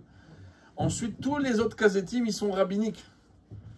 Et quand le kazaït il devient rabbinique, le Balatania et les poskim, ils disent aussi, dans le Siman 486, qu'un kazaït de la Torah, c'est un demi-betza, un demi-œuf. Un kazaït rabbinique, c'est un tiers d'un œuf.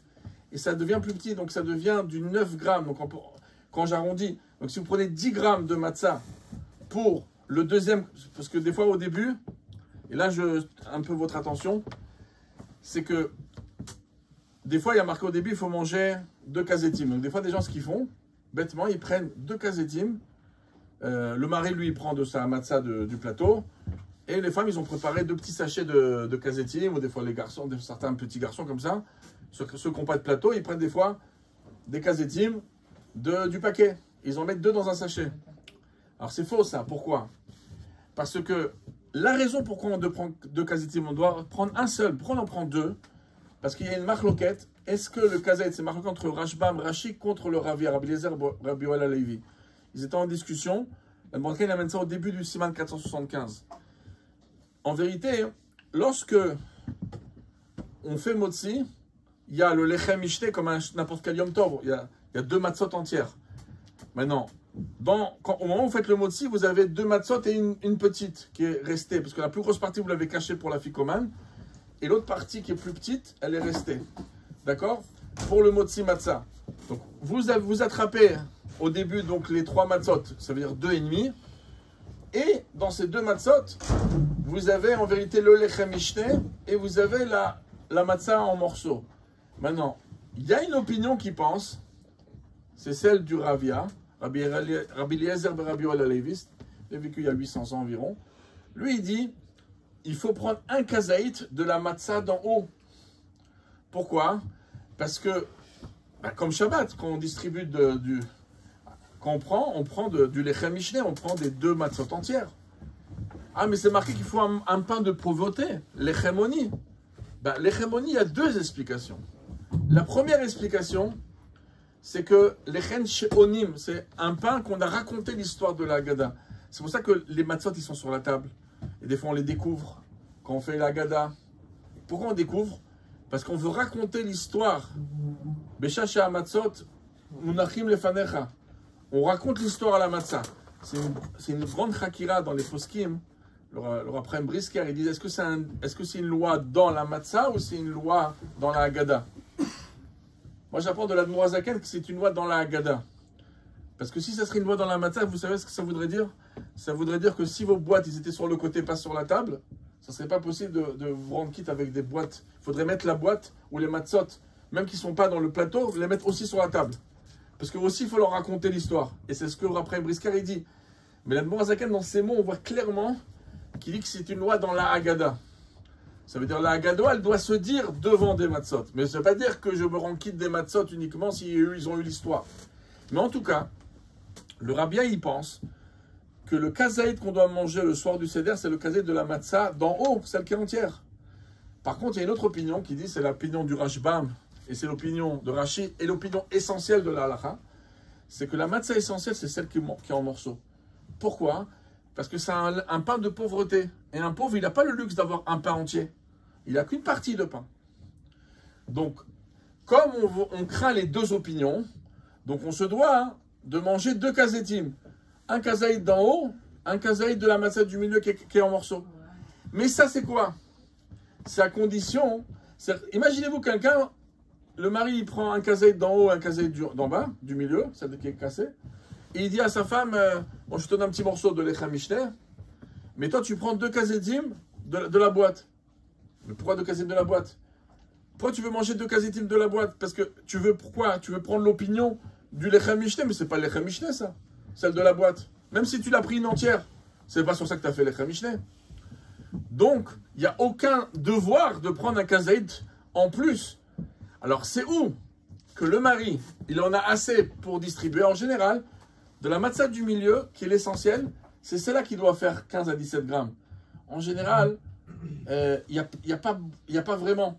Pourquoi? Parce que le plus gros morceau, il est parti pour la ficomane. Donc, on va dire qu'il me reste un tiers, des fois, de la matzah. Le tiers de la matzah, c'est environ les 17 grammes. Et là, je ne peux pas aller vers les 10 grammes, parce que ça, c'est l'essentiel. Donc, de celle-là, je ne pourrais pas donner à ma femme, ou à mes filles qui sont à table. Donc ça, ils vont devoir prendre un kazaït prêt, avant qu'on fasse mentir, on va mettre un kazaït dans un petit sachet en plastique, on va leur préparer un kazaït. Mais maintenant, le kazaït d'en haut. Alors, le kazaït d'en haut, en vérité, c'est le deuxième kazaït. Il n'a pas besoin de lui d'être 17 grammes, il peut être 10 grammes. Alors, en général, je peux en prendre au moins, c'est un quart de matzah, je peux donner encore à 3 personnes de ma matzah. Si je coupe un matzah en 4, celle d'en haut, donc je peux donner à ma femme et encore à 2 filles. Alors, si vous êtes dans mon cas à moi, 9 filles, c'est un peu compliqué. Donc, qu'est-ce qu'on fait quand on a beaucoup de filles? Alors, c'est où que vous avez plusieurs garçons à table qui ont des plateaux et eux aussi peuvent donner à leur sœur. Donc, s'ils arrivent à donner à leur sœur et chacun il a un kazaït d'en haut, du lechem mishneh et un kazaït qu'ils ont pris de la boîte, c'est parfait, il y a 2 kazetim. Mais en tout cas, si ce n'est pas le cas, dans beaucoup de familles, des fois il n'y a que le papa qui a ceux qui sont pas Chabad, les garçons, ils n'ont pas de plateau. C'est le papa de la maison qui a le plateau. Donc lui, il n'en a pas assez pour distribuer à tout le monde. Donc à partir du moment où il n'en a pas assez, il n'y a aucun devoir. Si quelqu'un n'a pas réussi à avoir un kazaït de la matzah d'en haut, eh ben, la seule chose qu'il lui donne, c'est un tout petit morceau pour qu'il goûte du lechem mishneh. Comme on fait Shabbat, des fois on peut goûter du lechem mishneh, bien sûr. Mais il n'aura pas besoin de prendre 2 kazaït de la boîte. Il en prendra un seul. Ok? Donc ça, c'est par rapport à ça. Mais concrètement, comme j'ai dit avant, même si on arrive à un cas où on ne mange pas de kazaïtim au début, on a quand même un kazaït avec le korer. Et encore au moins un kazaït d'afikoman. L'Admoran Zaken, il dit que les poskim, il dit c'est bien de manger 2 kazaïtim d'afikoman, ça nous fait 20 grammes de matzot. Et si on n'arrive pas, le rabbi l'a écrit dans une des notes de la Haggadah de Pessah, qu'il a écrit en 43, il dit... Si on n'arrive pas à manger 2 kazetim d'afikoman, alors on fait une condition. On dit que ça soit ou en souvenir, cet afikoman, en souvenir de la matzah qui était mangée avec le korban Pessah, ou en souvenir du korban Pessah. Mais en tout cas, même un kazaït, quand on arrive à la fin du repas, c'est compliqué. Mais il faut faire l'effort, et c'est marqué dans le terme du Shulchan Aruch. L'Admoran Zaken, c'est intéressant, il a marqué ça que par rapport au maror et par rapport au vin. Parce qu'il s'est dit, mais même pas en rêve, les gens ils vont être méquels sur la matzah. Donc, mais par contre, le vin, comme ça, dans la tête des gens, c'est rabbinique à la base, le vin. Et le maror aussi. Donc il a dit, il faut se forcer, même si ça te fait après, t'as mal aux dents, mal aux pieds, etc. Tu fais l'effort de les prendre. Et la ficomane, il n'y en aura pas assez pour tout le monde aussi. Exact. Donc la ficomane, ça tu peux... en général, c'est la plus grosse partie. Donc comme il y a 10 grammes, tu peux en général en donner à 2 personnes. Tu la coupes en 3 morceaux, d'accord? Et tu peux donner à 2 personnes en plus. Alors si il y a plusieurs garçons, ils peuvent donner. Et sinon, on prend un kazaït de la boîte, en souvenir de la ficomane. Ok? Excusez-moi, surtout au sujet de quand on distribue à la femme et aux enfants, quand la personne qui va distribuer a fait un est-ce que c'est pas un F-sec? Je m'y suis exactement. Ok. Je pose plusieurs rabbinim, ils n'ont pas répondu exactement. Est-ce que c'est pas un effet quand vous distribuez, vous tabracha les rabbassin, quand vous distribuez à votre femme, à vos enfants, etc. Il faut quand même Oui. 30 Bon, secondes. ok. Donc, comme il est venu au milieu, donc j'avais dit de faire les questions à la fin pour que justement ça soit fluide. Mais je vais quand même répondre. Et alors, c'est vrai, c'est une très grande question. Comme on doit manger, d'un côté, on doit manger hyper rapidement. Et donc, imaginez-vous que, en général, nous on essaye. C'est marqué dans le Sefer HaMinagim que Rav Hillel de Paritcher, il aura entendu au nom du Tzemar Tzedek, ça c'est 3 minutes. Donc les Khatria, on essaie de viser les 3 minutes, mais sinon, on va utiliser 4, et même d'après le Tzemar Tzedek, 6 minutes, ça passe encore. Oui. Maintenant, non, quand tu manges au début les 2 matzot, comme on veut les manger ensemble pour les 2 déotes, on va manger les 2 en 6 minutes. Maintenant, ou même en 3, on essaie de manger en 3 en sandwich comme ça. Maintenant, comme d'un côté on doit aller vite, donc imagine que tu commences à manger, le compte à rebours il commence au moment où j'ai mis dans la bouche. Et d'un côté je commence à distribuer un à l'autre, je vais perdre du temps. Donc, dans Siman 167, c'est mes fourrages. Il y avait un Rav Akfar Chabad qui a écrit sur Birkat HaNinim, le Rav Yikutel Green, il est niftar, le pauvre, il y a environ 2 ans. Et en tout cas, hein? Celui qui a fait plusieurs livres. Ouais, plusieurs livres. Alors lui, il prouve, et ça c'est assez convaincant, du Siman 167 de l'Admor Zaken, que quand c'est dans un but de distribuer, pour que chacun fasse sa mitzvah Beidour comme il faut, on peut distribuer avant d'avoir mis dans la bouche. Donc oui, alors quand vous distribuez par exemple de la matzah d'en haut, comme j'ai dit au début, vous pouvez donner environ à 3 personnes en plus, celle d'en haut, et bien vous donnez votre matzah d'en haut, et après vous commencez à manger d'un coup. Et c'est pas un sec, mitzat, que c'est fait pour le hidour de manger la matzah rapidement. Après la bracha. Après la bracha. Oui. Donc on distribue et ensuite on met dans la bouche. Voilà. Même si ça dure 30 secondes. Exact. Voilà. Ok. Alors je vais parler, j'ai promis que j'allais parler un peu de Hidurim de Pessah et un peu mettre d'ordre dans les Hidurim. Alors, comme j'ai dit au début du shiur, c'est très important, on ne se moque pas des Hidurim à Pessah. Il y a des familles il y a beaucoup de choses qui vont être faites par certaines familles ou certaines personnes qui vont même à l'extrême. D'accord? Des fois on ne trouve pas trop le raisonnement, mais on ne se moque pas. Maintenant, dans les Hidurim, on va parler des Hidurim importants. Bon, pour mettre dehors, parce qu'il y a des choses que c'est vraiment obligation, des choses que c'est des Hidurim. Au niveau obligation, pour les Ashkénazes et les Chabad, les Kitniot, c'est complètement interdit. C'est vrai que dans le Talmud, ça n'a pas été interdit, mais c'est depuis l'époque des Rishonim, Géonim, qu'on voit des interdits de Kitniot. D'accord? Comme des petits pois, comme le riz, comme les fèves, comme le maïs, etc. Donc ça, c'est pas un hidour. Ça, c'est un din pour toute personne qui est Ashkenaz ou Chabad, c'est un din. Maintenant, pour les Sfaradim, alors c'est vrai qu'officiellement les Sfaradim, dans Siman 453, Tafnun Gimel, il n'y a pas d'obligation du tout, il n'y a pas un problème du tout de Kitniot, mais chacun selon ses rites. Par exemple, au Maroc, beaucoup ne prenaient pas de riz. D'accord? Donc, il y en a même qui prennent encore moins de choses. Mais ça veut dire, le riz, ça a toujours été quelque chose de considéré comme grave. Pourquoi? Parce que d'abord, il y a une opinion dans le Talmud que ça fait partie des céréales. D'accord? Rabbi Yochanan ben Nouri, c'est facile, Nouri, ça nous rappelle le riz. Mais concrètement, on a une opinion qui pense comme ça.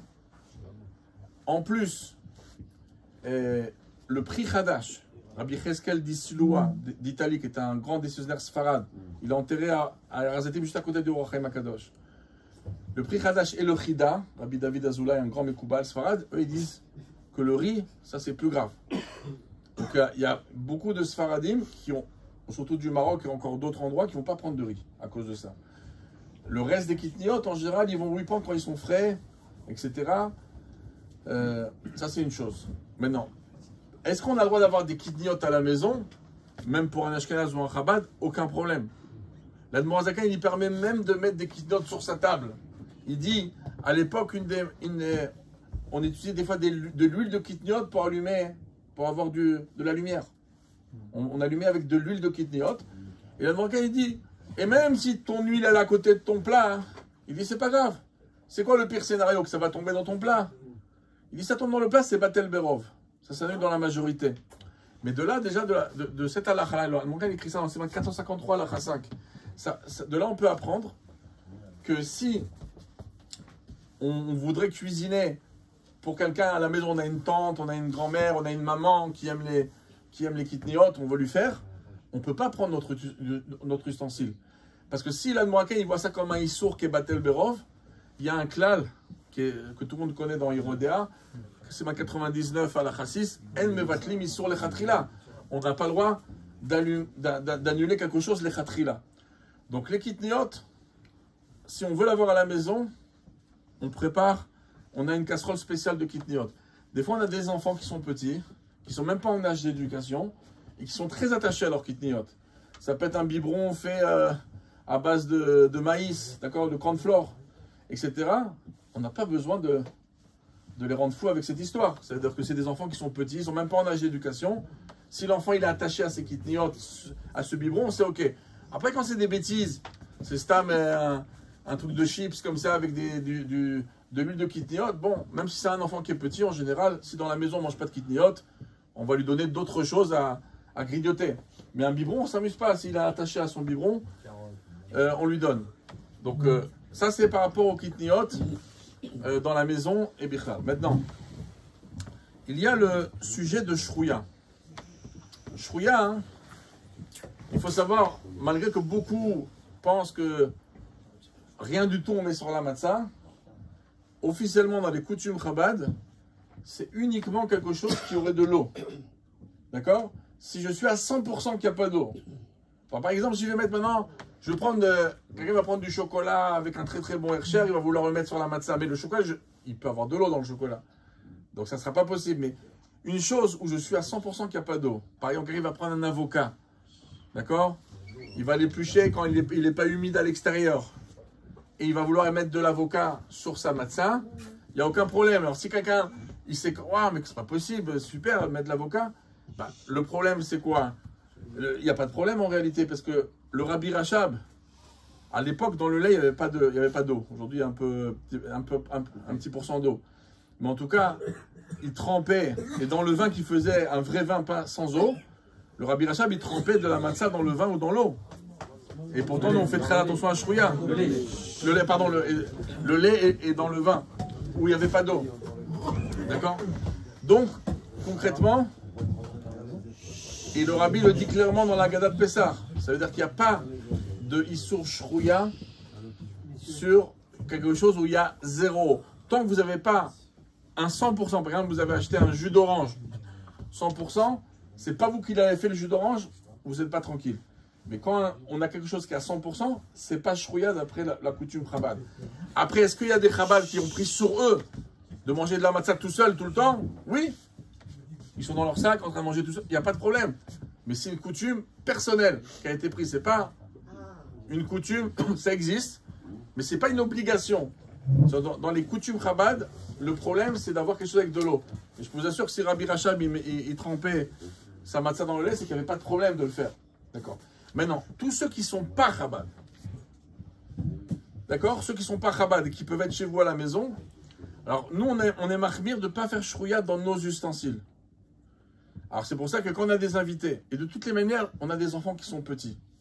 Regardez l'intelligence du Rabbi, de la manière comment il a écrit les choses en 1951, dans une sikha, il dit « Mishtadlim lechaner et ha'iladim b'shrouya ». Regardez le terme utilisé du Rabbi.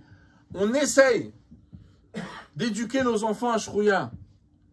Ça veut dire que on essaye.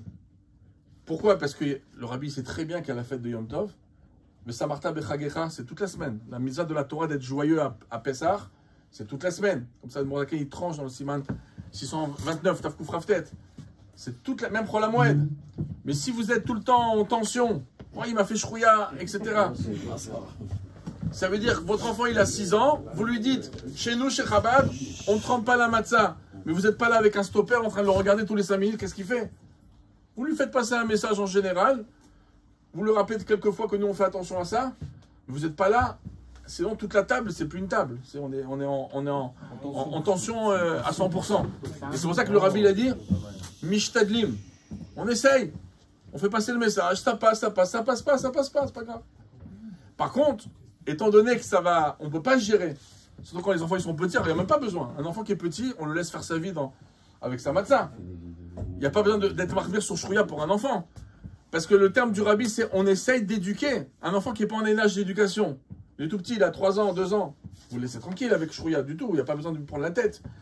Mais quelqu'un qui est plus grand, qui a 6 ans, on essaye. On lui fait passer un message. Mais on n'est pas là en train de se battre tous les 5 minutes avec ça. Maintenant, étant donné que ça va se passer dans la maison du Shrouya, donc ça va nous obliger à ne pas utiliser nos ustensiles normaux, parce que ça va être compliqué. Parce que si nous, on ne mange pas dans des kelim où il y a eu Shrouya, pendant Pessah, ça voudrait dire que si l'enfant, dans cette assiette, il a fait Shrouya, j'aurai un problème après moi demain de manger dedans. Donc c'est pour ça que ça arrange les mamans de ne pas faire plein de vaisselle. Il y a des très belles vaisselles aujourd'hui en décoratif, etc. qu'on peut acheter. Alors c'est vrai que dans le Shulchan Aruch, normalement, on est censé mettre les plus beaux choses sur le soir du Seder, etc. Mais bon, les pauvres femmes, après, imaginez-vous les piles de choses qu'on peut avoir à faire. Et deuxièmement, il n'y avait pas la Khumra à l'époque de Shrouya. L'Admour Zaken dans le Shulchan Aruch, quand il écrit le Siman 461, il dit que Shrouya c'est permis. Et donc, c'est quand c'est que l'Admour Zaken a marqué que Shrouya c'est interdit. C'était beaucoup plus tard. C'est qu'on a commencé à faire des matzot d'un autre style. C'est qu'à l'époque, quand on préparait la matzah, on voulait que la matzah soit bien travaillée. Donc on a travaillé pendant 20 minutes, 30 minutes la pâte. Il n'y avait pas 18 minutes. Même si je travaille la pâte 3 heures, c'est pas grave. Tant que je la travaille et je ne la lâche pas, le problème des 18 minutes, c'est quand je lâche la pâte. Et je la laisse sans aucun mouvement. C'est marqué dans la Torah que les Juifs, ils ont pris la pâte, quand ils sont sortis d'Égypte, ils l'ont mis sur le dos. Et ils sont sortis avec la pâte sur le dos. Oui, cru, bien sûr. Et Batsakaem Bidem. Et ils avaient ça sur le dos. Et le Ibn Ezra pose la question, il dit, mais comment c'est pas devenu Hametz? Parce que quand tu marches, ta pâte, elle est en train de danser. Elle est en train de bouger. Elle était en mouvement. Elle n'a pas le temps de bouger. Voilà, elle n'a pas le temps de monter. Il faut la laisser tranquille, tout seul. Donc concrètement, lorsque la banque dit, mais on a pris une habitude de tout le temps. Maintenant, d'aller tellement vite avec les matzot, ça veut dire qu'on a envie que ça arrive dans le four, que c'est déjà prêt en 18 minutes. Depuis qu'on a mis l'eau, déjà la matzah sort, elle est déjà prête. On va très vite. Donc, comme on va très vite, il y a un inconvénient. C'est que peut-être la farine n'a pas incorporé bien la pâte dans tous les endroits. Maintenant, c'est pas grave. Dans la halakha, si vous prenez, on va dire une matzah avec un peu de farine crue, vous la mettez au four, la farine va devenir cuite. Dans la farine cuite, si on met de l'eau dessus, d'après 90% des poskim, c'est pas problème de Hametz. C'est une opinion. C'est le Pri Hadash qui pense que même de la farine cuite, elle peut devenir Hametz en mettant de l'eau. Mourazakan, il dit, puisqu'on va tellement vite dans les matzot, et que peut-être, on aura un petit peu de farine. Alors, des fois, quand vous voyez qu'il y a un petit peu de poussière sur les matzot, ne croyez pas que c'est de la farine. Hein. C'est pas de la farine, c'est des tout petits morceaux de matzah comme ça qui se sont un petit peu cassés, ça fait des petites poussières comme ça. Mais en tout cas, même si tu penses qu'il y a de la farine, mais ça a été cuit à cause qu'il y a l'opinion du Pri Hadash, que lui il pense que ça peut devenir Hametz, alors c'est pour ça qu'on fait très attention à Shrouya. Ça c'est comme ça, l'Admour Zaken a écrit dans sa fameuse lettre numéro 6 sur Shrouya. Mais maintenant, alors nous, on fait hyper attention. Nos enfants qui sont petits, même pas en âge d'éducation, n'ont pas besoin de faire attention. Si on a des gens à la maison, qu'ils ne font pas attention parce qu'ils ne sont pas Chabad, il n'y a pas de problème. On n'est pas là, nous, à essayer de leur conseiller de ne pas faire Shrouya à des gens qui fréquentent le Bet Chabad, qui ne sont pas Chabad, qui sont Sfarad, il n'y a pas de problème. Ils ont leur offre des postes qui me permettent. Pensez que l'Admour Zaken avait permis toute sa vie. Et c'est une grosse Khumra. Et c'est qu'une opinion. C'est qu'une opinion du Pri Hadash. Donc nous, on est très rigoureux avec ça. Mais il ne faut pas non plus rendre tout le monde dans notre tension que nous on vit. Et ça suffit déjà ce que nous on vit, etc. Donc sur le sujet de Shrouya. Maintenant, tu parlais des maquillages, médicaments, etc. Alors, c'est important de connaître la halakha. Et après, chacun il choisit ses idourim.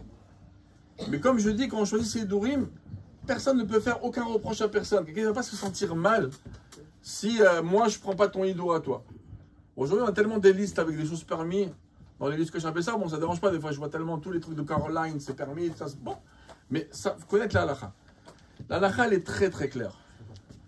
L'Admor Hazaken, que lui, il amène beaucoup de Roumot, il est très clair ici, dans son côté de permission. Dans le Siman 442, dans les dernières halachot du Siman, depuis l'halakha 24 jusqu'à 31, là-bas, c'est marqué comme ça. C'est marqué que si j'ai un mélange de chametz avec d'autres choses, et que c'est même pas raoui, c'est même pas apte à consommer un chien, hein, d'accord? Quand les gens vous disent, ah, moi, mon dentifrice, mon chien, il le mange, c'est des bêtises. Il y a des bons, il faut lui mettre un P4 à ce chien. Il a un problème. Mais en tout cas, la majorité des choses, d'accord, c'est pas raoui, c'est pas apte à la consommation. Quand c'est pas apte à la consommation, non seulement qu'on a le droit de les avoir à la maison, mais l'Admor Hazaken, il écrit noir sur blanc, Mutar le enot kol sugiana. On peut en profiter de n'importe quelle manière. 442 la 24. Maintenant, il y en a qui vont lui dire, oui, mais ça, c'est peut-être pas quand on met sur la peau. Mais si, par exemple, je prends un shampoing qui aurait du chametz dedans, hein, quand je mets sur la peau, il y a, dans ma Sechet Yuma, dans le 8e chapitre, il y a ce qu'on appelle Sicha Keshtia. Parce qu'on a interdit à Kippour de se mettre de l'huile sur le corps. Comme on n'a pas le droit de se doucher, on ne peut pas mettre de l'huile sur le corps. Et on dit Sicha Keshtia. Quand tu mets sur ton corps, c'est comme si tu le mets dans la bouche. Alors ça a été dit par rapport à Kippour et par rapport à la Trouma. Et tous les poskim, ils refutent, la majorité refute. Dans le Siman, dans Yoredea Siman 117, pardon, là-bas, c'est marqué clair que c'est moutard. Et certains ont dit, oui, peut-être qui dit que l'Admor Hazaken, il n'est pas marqué dessus. Parce qu'on n'a pas ce Siman dans le manquet, il nous manque. Et bah, au Hachem, il y a des Simanim d'autres. Le manquet noir sur blanc, dans le Siman 326, c'est les lois de se rincer Shabbat avec de l'eau chaude, etc. En plein milieu de ça, l'Admor Hazaken, il parle de prendre des fois des graisses et de se les mettre. À l'époque, il y avait une sorte de graisse comme ça qu'on mettait pour se mettre sur le corps. Alors là-bas, c'est marqué que même si c'est une graisse interdite, animale interdite, l'Admor Hazaken, il dit, on ne dit pas Sicha Keshtia que pour Yom Kippour, c'est aucun problème. Ça veut dire que l'Admor Hazaken, il dit que c'est aucun issur de faire ça. Le chametz ici, il n'est pas raoui, il a achilat kelev, il n'est pas raoui à manger un chien avant Pessah. Il n'y a aucun problème. Plus que ça. Après, il y en a qui disent, oui, mais ça peut-être, c'est parce que c'est sur le corps. Mais par exemple, si c'est dans la bouche. Vous savez combien de fois des pauvres, les pauvres, ils sont partis en shlichut et ils n'ont pas eu le temps d'acheter un dentifrice Kachar les Pessar, ils se retrouvent qu'avec leur Colgate, Bifluor. D'accord, et ils se disent, bon, quoi, ils vont pas se rasser les dents pendant tout la moed. Les pauvres, les gens autour. Donc, Bekitso, l'Admor Hazaken, il écrit noir sur blanc. Siman 442 halakha 30.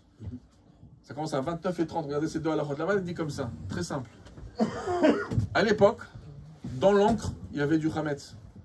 C'était fait, l'encre, il était fait avec de la farine. Maintenant, les gens, ils avaient l'habitude, quand ils écrivaient, on a perdu un petit peu l'habitude de l'encre. Mais à l'époque, c'était un tic chez tout le monde. On mettait à chaque fois la plume dans la bouche. Ça faisait partie de la... Quand on écrivait, très souvent, les gens ils avaient le tic de le mettre dans la bouche. Donc on goûtait à chaque fois, sans vouloir, un petit peu l'encre. Alors l'Admor Hazaken, il amène ça au nom du Troumat Hadeshen. Rabbi Israël Isserlan, il dit, est-ce que je peux faire ça ou pas pendant Pessah? Il dit, si l'encre elle a été préparée avant Pessah, donc le chametz, il n'est pas apte à la consommation d'un chien, mais depuis avant Pessah, et ben même si je l'ai mis dans ma bouche, personne ne veut avaler l'encre Bekavana, parce qu'il veut manger de l'encre, veut boire de l'encre. Non, ça va le Betaout. Quand on se rince les dents, c'est la même chose. Ça veut dire on n'a pas envie d'avaler. Bon, mais des fois, ça arrive qu'on a un petit goût qui rentre dans la bouche, qu'on a avalé, sans vouloir. Alors, bon, il dit, aucun problème. Parce qu'un chametz qui est pareil ou l'achilat kelev, c'est un issour rabbinique de le manger quand on le mange Bekavana. Mais quand je ne le mange pas Bekavana, il n'y a aucun problème. D'après le même un dentifrice, il n'a pas besoin d'être caché les Pessar, d'après la lacha. Maintenant, là, je suis d'accord. Bon, après, alors imaginez-vous lorsqu'on parle de Javel, et des fois ils vous mettent des Javel, Kachar les Pessah en Israël, etc. Bon, ça vient du business. Mais en tout cas, À mon humble avis, lorsqu'on parle de shampoing, tout ça, je ne pense pas qu'il y a besoin de bichal se prendre la tête, ni les maquillages qu'on met sur la figure, tout ça. Rien. Si vous voulez être mahmir, au maximum, Claude Moraken, il permet. Même si quelqu'un va dire, non, ce rouge à lèvres que j'aime, il n'est pas dans la liste. Essayez de donner un chien, vous allez voir qu'il ne va pas vous manger votre rouge à lèvres. D'accord? Il faut vraiment qu'il n'a pas mangé depuis 3 jours. D'accord? Mais en tout cas, hein, aujourd'hui en plus les chiens ils sont tellement habitués à manger de la bonne nourriture. C'est-à-dire que si c'est pas un bon steak, il n'y touche pas. Il le veut medium well. Mais donc en tout cas, hein, si on a un rouge à lèvres qui est pas dans la liste, l'Admorazaken il le permet. Ah mais ça rentre dans la bouche. Les gens aussi vont le lave-vaisselle, il dit oui mais le lave-vaisselle, des fois il reste un peu de savon sur l'assiette, peut-être dans la bouche ça va rentrer, parce que je mange dans l'assiette. L'Admorazaken dit que même si c'est sûr que ça rentre dans la bouche sans kavana, il n'y a pas de issour. En plus on nettoie bien nos skelim, on n'a jamais trop senti de savon, sauf si c'est le mari qui fait la vaisselle, mais concrètement, hein, lorsqu'on goûte, donc je peux comprendre que si une personne elle a envie d'être mahmir, d'accord, elle veut être mahmir, de ne pas mettre dans la bouche des choses qui rentrent dans la bouche comme le rouge à lèvres, comme des dentifrices, ok, c'est une chouma qu'elle sache que l'Admoraken il permet. Tu veux être plus mahmir, pas de problème, à Pessah on peut prendre des choumot, je comprends. Donc ça peut être conseillé, pas de problème. Mais en tout cas, si quelqu'un il est attaché à son rouge à lèvres, il n'est pas dans la liste, ou bien quelqu'un il est... Excusez-moi, oui, une question juste rapide. Est-ce que ce rouge à lèvres doit être neuf ou on peut prendre un ancien? C'est pas des questions. Oui, oui. En général, quand une personne elle se met du maquillage, c'est pas elle vient de manger, elle a plein de tramettes dans la bouche, elle met. Donc en vérité, il n'y a pas de crainte. Par contre, quand vous faites le ménage de Pessah, vous nettoyez un petit peu, vous regardez, vous vérifiez où il y a du chametz. Maintenant, c'est sûr que, on va dire que, donc pour dire qu'il y a du chametz dedans, c'est un peu rare, mais je peux comprendre que c'est mieux. C'est mieux d'avoir un rouge à lèvres spécial pour Pessah. Vous n'avez pas ouvert, comme ça vous ne savez pas où il a traîné, quelqu'un il a touché avec de la graisse, peut-être avec la main, il lui restait du jus de pâte dans les mains, qu'il a touché son truc. Bon, mais en vérité, c'est qu'un hidour. Pourquoi? Parce que même s'il y aurait un petit peu restant de pâte qui se serait collé au rouge à lèvres, il a incorporé le rouge à lèvres, il est devenu immangeable. Donc on parle de hidurim. Je parlais des médicaments. Alors, une seconde, après, juste après les médicaments, je réponds aux questions. Hein? Ok.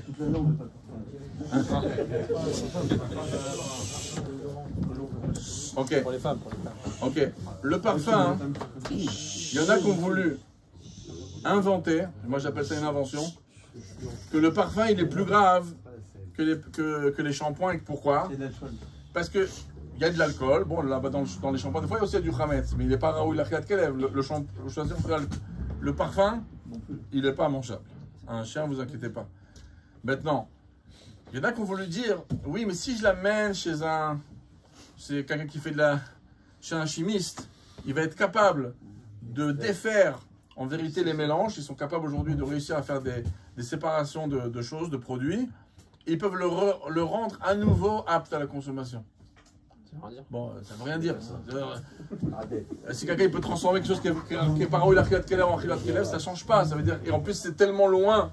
Vous allez aller payer 3000 shekels, 700 euros. Il va comprendre pourquoi vous faites ça. C'est une vraie DA, ça? Oui, c'est une DA qui a voulu dire ça. Il y en a qui ont voulu dire, ouais, mais il y a des parfums que quand des gens ils sont complètement déchirés, d'accord? Estralopithèque, vous appelez ça? Alors quelqu'un il est complètement, voilà, et donc des fois ils ont rien sous la main, ils vont te prendre un peu de ça. C'est pour ça c'est aussi une zvara qu'ils ont dit. Bon. Ok, bon, il a envie de manger ce que les chiens ils mangent, parce que les chiens ils mangent pas même. Ouais. Mais concrètement, hein, un homme normal il mange pas. D'accord? Voilà. Ok.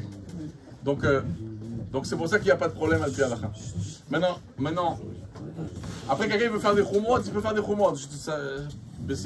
Mais de savoir ce qui est marqué dans le Shulchan Aruch, ce qui n'est pas marqué. Maintenant, dernier point sur les troufotes, après je réponds aux questions, même qu'on a plein de choses à parler, mais sur les médicaments, il y a beaucoup qui ont fait l'erreur de penser que le médicament, comme on le met dans la bouche, ça s'appelle archevé. Ça veut dire que le chametz, on l'a rendu. Ce que je vous ai dit, si quelque chose qui n'est pas apte à manger un chien, vous le mangez bekavana, hein, eh ben, c'est comme si que c'est un issour rabbinique. Quand je vous ai dit que c'est permis le rouge à lèvres ou le dentifrice, c'est parce que quand on l'avale, on ne l'avale pas avec intention. Mais là, c'est avec intention que j'avale le médicament. Mais le issour qui a rabbinique, c'est quand je mange quelque chose. Ici, le médicament, c'est pas pour le manger, c'est pour me guérir. Et là qu'on voulait amener une preuve de la Mourozaka 442, qui est une preuve erronée du triaka. C'était un médicament qui était mangeable, qui n'était pas tellement mangeable pour les chiens, c'était sûr que c'était mangeable. Même si c'était mangeable pour les gens, c'était un mahal, c'était une sorte de nourriture qu'on faisait pour les gens qui étaient malades. Mais c'était quelque chose qui était à peu près mangeable. Mais par contre, quelque chose qui n'est pas mangeable à un chien, il n'y a aucun issour de prendre un médicament qui ne serait pas dans la liste. Mais, étant donné qu'on fait des khumrot à Pessah, donc beaucoup du Ham Israël ont fait des listes et ont pris. Et ont pris les choses qui sont dans la liste. Je parle de médicaments qui sont avalés, pas ceux qui sont agréables au palais. Je ne parle pas d'un sirop à la fraise, etc. S'il y a du chametz, c'est grave. Mais si on a ce médicament, alors là, oui, on cherche des listes. Mais ça, c'est bien les listes. Je dis pourquoi. J'ai parlé à beaucoup de rabbins sur ça. Et je pense que c'est une erreur d'enseigner aux gens de dire tu prends tes médicaments qui sont sur la liste uniquement. Quand quelqu'un il a de la fièvre, il veut prendre des antibiotiques, prends la liste. Mais quelqu'un qui a un problème chronique, il a de la tension, il a des problèmes de cœur, etc., il a ses médicaments. Pourquoi vous voulez lui faire changer de médicament? C'est-à-dire que s'il est sur sa liste, il n'est pas sur sa liste et que lui il prend ce médicament de manière chronique, etc., pour faire descendre son sucre, ce médicament il marche sur lui. C'est un médicament peut-être pour des problèmes psychologiques, je ne sais pas. Qu'est-ce qu'on joue avec la santé de quelqu'un? N'importe quel médecin, il va vous dire que c'est pas bien de faire le yo-yo avec des médicaments. Donc, c'est pour ça que, vraiment, des fois, des personnes, ils ont des problèmes de cœur, ils ont des problèmes de sucre. Donc, ouais, ils cherchent sur la liste, des fois, ils ne trouvent pas. Vous ne prenez pas la tête avec ça. Calva Chomer, des fois, ils voient il se marquer Kitniot. Et alors, même si c'est marqué Chametz, Kitniot, dans un médicament qui n'est pas apte à manger un chien, c'est des khumrot, Donc, quelqu'un qui a de la fièvre, tout ça, qui cherche, c'est rien, c'est passager, c'est pas un médicament de toutes les manières qu'il prend de manière fixe. Pourquoi pas aller prendre celui qui est dans la liste, même que c'est permis? Mais pourquoi? Mais par contre, par exemple, quelqu'un il a mal aux dents maintenant, et il a vendu ça au goy, d'accord? Et il a mal aux dents et il n'est pas sur la liste. On va lui dire, demain tu vas aller obtenir un médicament qui est sur la liste, pourquoi tu vas avoir mal aux dents? Va prendre le médicament qui n'est pas sur la liste, même du goy, tu ouvres le tiroir, parce qu'en vérité, on ne lui a pas vendu. On a simplement mis des fois des choses dans la vente de chametz, mais au goy, on vend que le chametz qui est dedans. Mais ça, c'est pas du chametz, c'est pas apte à manger un chien. Donc, c'est pas vendu en réalité. D'accord? Ok, maintenant, on va passer aux questions. Alors on va faire un par un. Vas-y. Ah, ok. Il y a sur la liste de Doliprane 1000, il est permis, Doliprane 500, il n'est pas permis. Ou, si vous avez du 500, vous prenez ou pas? Est-ce qu'il y a une façon de prendre? Mais la question c'est, est-ce que c'est celui-là qui est adapté à vous? C'est pour... Je prends de 500 de David. Et de 500, il n'est pas permis, il n'est pas sur la liste. Le 1000, il est sur la liste. J'ai que du 500. Je le prends, oui. Oui. Mais normalement, on va d'une façon spéciale d'envelopper. Il vient de l'envelopper dans la... Non. Enveloppé dans le papier, c'était à l'époque, quand les gens ils mangeaient. D'abord, c'était même pas obligé, mais c'était à l'époque. Des fois, il y avait la gélule, elle était à faire à base de graisse. Aujourd'hui, c'est très végétal, mais il y avait très souvent des gélules à base de graisse. Et c'est même pas ça qui te guérit. Et donc, comme c'était pour te rentrer dans le corps, tu dis, pour pas en profiter dans le palais, et tu l'entoures. Par rapport à Shrouya qu'on a dit pour l'avocat, quand on dit qu'il faut prendre quelque chose où il n'y a pas eu de contact avec de l'eau, c'est-à-dire qu'il faut prendre un truc en plastique dans l'idée. Si on prend un truc en métal, on a fait la vaisselle dessus, il y a forcément. Non, s'il est sec, c'est bon. Ah non, il n'y a pas de suite. Tu l'as séché. Qu'il soit sec. Ouais, faut pas après imaginer de l'eau. Tu prends une serviette, tu l'essuies 2-3 fois, c'est bon. Non, on fait les questions, on fait maintenant. Oui, je suis passé aux questions. Oui. Dans le monde des khumrot, il y en a qui ont plus de valeur. On n'entend pas la question, messieurs. Très bonne question. Est-ce que dans les mondes des khumrot, il y a des grades? Une étoile, 2 étoiles, 3 étoiles. Ok. Alors dans l'Admour Hazaken, c'est évident que dans les khumrot, Shrouya, c'est très haut niveau. Parce que l'Admour Hazaken, il va donner un terme très grave. Même que c'est une opinion du Pri Hadash, Il va dire on joue avec un Issour Karet. Donc, Shrouya, c'est un très bon niveau. Le Rabbi aussi, il avait aussi pris la matzah machine comme quelque chose de. Alors, ceux qui ne sont pas à Chabad et qui prennent la matzah machine, sauf pour le soir du Seder, il faut prendre de la matzah normale. D'accord? Même ceux qui aiment, il y en a qui prennent maintenant, il y a des matzot avec de l'épeautre. D'accord? Du pain d'épeautre, ça, c'est pas bien pour le soir du Seder. C'est marqué dans le forage dans le Shulchan Aruch. C'est marqué 453 lacha 1 qu'on doit prendre d'Afka de blé. D'accord? Mais concrètement, la matzah machine, le Rabbi était tellement rigoureux que dans une sikha, le Rabbi a dit on ne donne pas une matzah machine même à un bébé d'1 an. Comme ça, c'était le terme du Rabbi. Hein? Oui, mais en tout cas, ça, je parle pour notre chita. D'accord? Pour ceux qui sont séfarades et qui prennent la matzah machine avec un bon idon. Par contre, pour tout le monde, même ceux qui ne sont pas Chabad, à Pessah, c'est ce que j'ai commencé, c'est que les Hidurim, c'est important. Donc, quand même, prenez des bons Hersherim. Et si par exemple vous avez des choses dans les magasins, vous dites, ça, de toute façon, il n'y a pas de Hametz dedans, je peux le prendre. Non, allez, quand vous faites les courses pour Pessah, allez dans le kasher et même les choses les plus basiques, comme je sais pas, du sel, prenez tout avec des Hersherim. Si vous avez avec des Hersherim, prenez tout avec un kasher. Et si vous avez du Mehoudar, prenez du Mehoudar. Ouais. Sur l'histoire du Rabbi Rachab qu'il a trempé dans le lait, est-ce que ça veut dire que les produits laitiers c'est autorisé ou pas? Aujourd'hui, c'est coupé avec de l'eau. Non, pas chouïa, pas chouïa. Produit c'est cher. Oh, bon, alors je parle de. Maintenant, on met de l'ordre. C'est une très bonne question. Il y a un dicton qui dit on ne prend pas chez Chabad manufacturé. Ok. Bon, donc déjà, hein, c'est important. Est-ce que ça existe cette idée de manufacturer dans Chabad? Oui, ça existe. Monsieur. C'est marqué dans nos minagim, mais c'est même apporté dans le Hayom Yom. Qu'à la base, c'est-à-dire que si quelqu'un veut venir manger chez toi, il accepte l'invitation, tant mieux. Mais d'aller apporter à quelqu'un une goutte de ça, à Pessah, c'est marqué, on ne proposait pas à quelqu'un de ces aliments. Regarde, une goutte de ce que ma femme a préparé. Si quelqu'un c'est un invité, c'est un invité. Mais en général, on ne proposait pas des choses. Alors, de dire qu'on ne prend pas manufacturer, hein, c'est faux. Il faut simplement dire qu'on évite un maximum de manufacturer, ça existe. C'est plus précis. Pourquoi? Parce que dans le manufacturé, d'abord, la chose la plus manufacturée qui existe et qui est la plus grave qui existe, il n'y a pas pire que la matzah. C'est l'eau et la farine. C'est le pire des scénarios possibles. Mais bon, on n'a pas le choix. Il faut qu'on mange des matzot. C'est une mise à manger des matzot. Ok. Mais concrètement, il y a des personnes, la rabbinite Chaya Mouchka, elle prenait du thé à Pessah, c'est quand même manufacturé. Donc, automatiquement, à partir du moment où on prend des fois, là, qui vont prendre du vin, le vin aussi c'est manufacturé. La viande, qu'est-ce que vous croyez? La viande, quand on prend des poulets, on fait un salage, etc. C'est fait en usine. Il y a des gens qui mangent des sandwichs juste avant. Après, bon, ils sont censés se rincer la bouche quand c'est pour Pessah.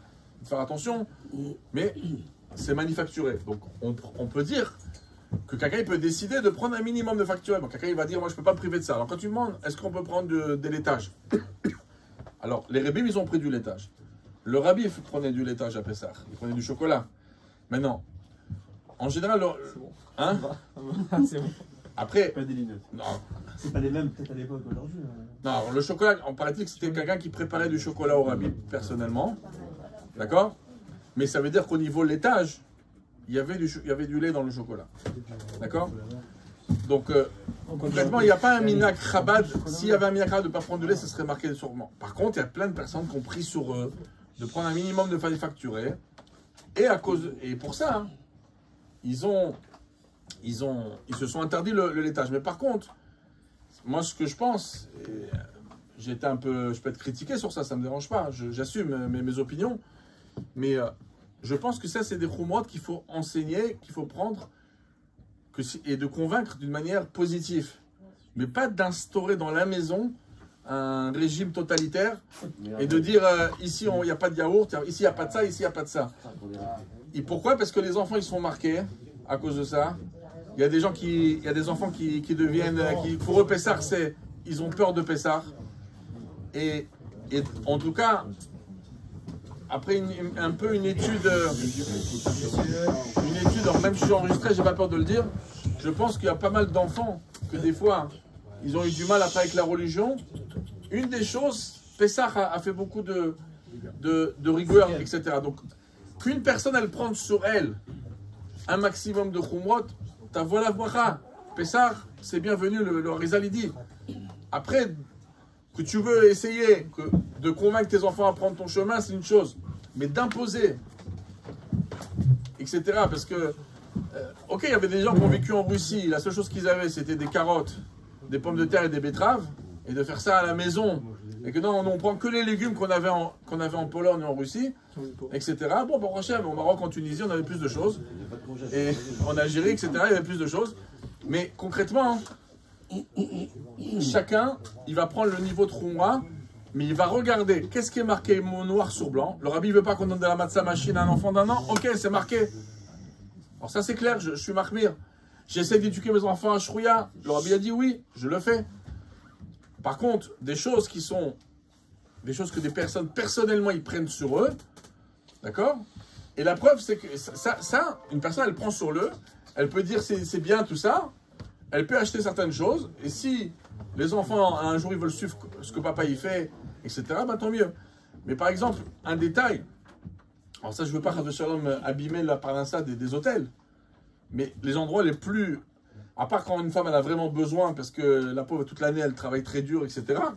Mais en tout cas, d'imaginer de garder des khumrot de Pessah dans des hôtels, sachez que c'est très, très dangereux, c'est très, très difficile, etc. Alors, bon, des gens que des fois, ils vont avoir plus de hidurim dans l'hôtel qu'à la maison, parce qu'ils n'ont pas les bons réflexes, etc. C'est une chose. Mais des gens qui sont ultra froum, d'aller dans des hôtels à Pessah, sauf si vraiment c'est pikuach nefesh pour la femme qui a besoin de se reposer, il faut savoir qu'on est dans des situations qui sont compliquées. Dans les cuisines, il ne vaut mieux pas rentrer de ce qui se passe. Et les terrims, ils vont avoir des thèmes, parce que des fois, il leur manque des choses pour les il y a 300 personnes dans l'hôtel, donc cette huile-là, j'en ai pas eu assez. Bon, il va appeler son rabbin light, ou je sais pas, et il va lui dire, ben, cette huile-là, d'après certaines opinions, elle n'est pas kitniot, etc. Et ils n'ont pas besoin de vous faire part. Donc, si quelqu'un il veut faire des khumra, des fois, c'est compliqué. Vas-y. Ouais. Pour des femmes pendant le soir du Seder, qui veulent pas boire les 4 verres de vin. Elles sont déterminées, elles veulent pas boire les 4 verres de vin. Elles goûtent à peine, ou alors elles nous parlent de jus de raisin ou mélange. Jus de raisin à 100%. Jus de raisin, il n'y a aucun problème. Aucun problème. Le prix Gadim, le rabbi a conseillé ça aux femmes et aux enfants à 100% le jus de raisin. Voilà. Le lait de riz, est-ce que c'est le lait de riz pour un enfant, c'est autorisé ou pas? Mais à quel âge il a? 1 an et demi. Ouais. Et il aime ça? Il a depuis qu'il est né, il prend du lait de riz. Il n'y a pas de problème. Juste une autre question, on doit manger toujours avec les épluches. Ok, je vais en parler. Et juste... Mais ça, tu parles en tant que rabbin, hein?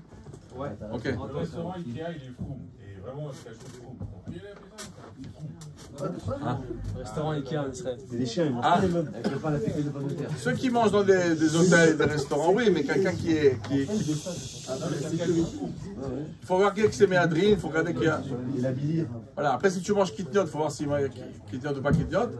Alors pour des gens, en général, oui, dans les restaurants en Israël, les gens qui vont dans des hôtels, ils disent « Al-Pi al-Khat, t'as le droit ». Après, nous, on serait marqués de ne pas manger n'importe où, mais voilà. Ok, juste une autre question. Ouais, je voulais parler pour éplucher après. Attends. Quelqu'un qui a été méadère ou mahmir, je ne sais pas la différence entre les deux, pendant des années, pendant des décennies, il a pas pris par exemple d'ail.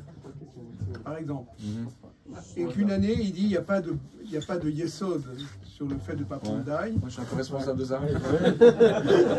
Au hasard, là. Voilà, ça revient. Et il veut annuler. Est-ce qu'il doit faire Atarat Nedarim? Ok. Atarat Nedarim.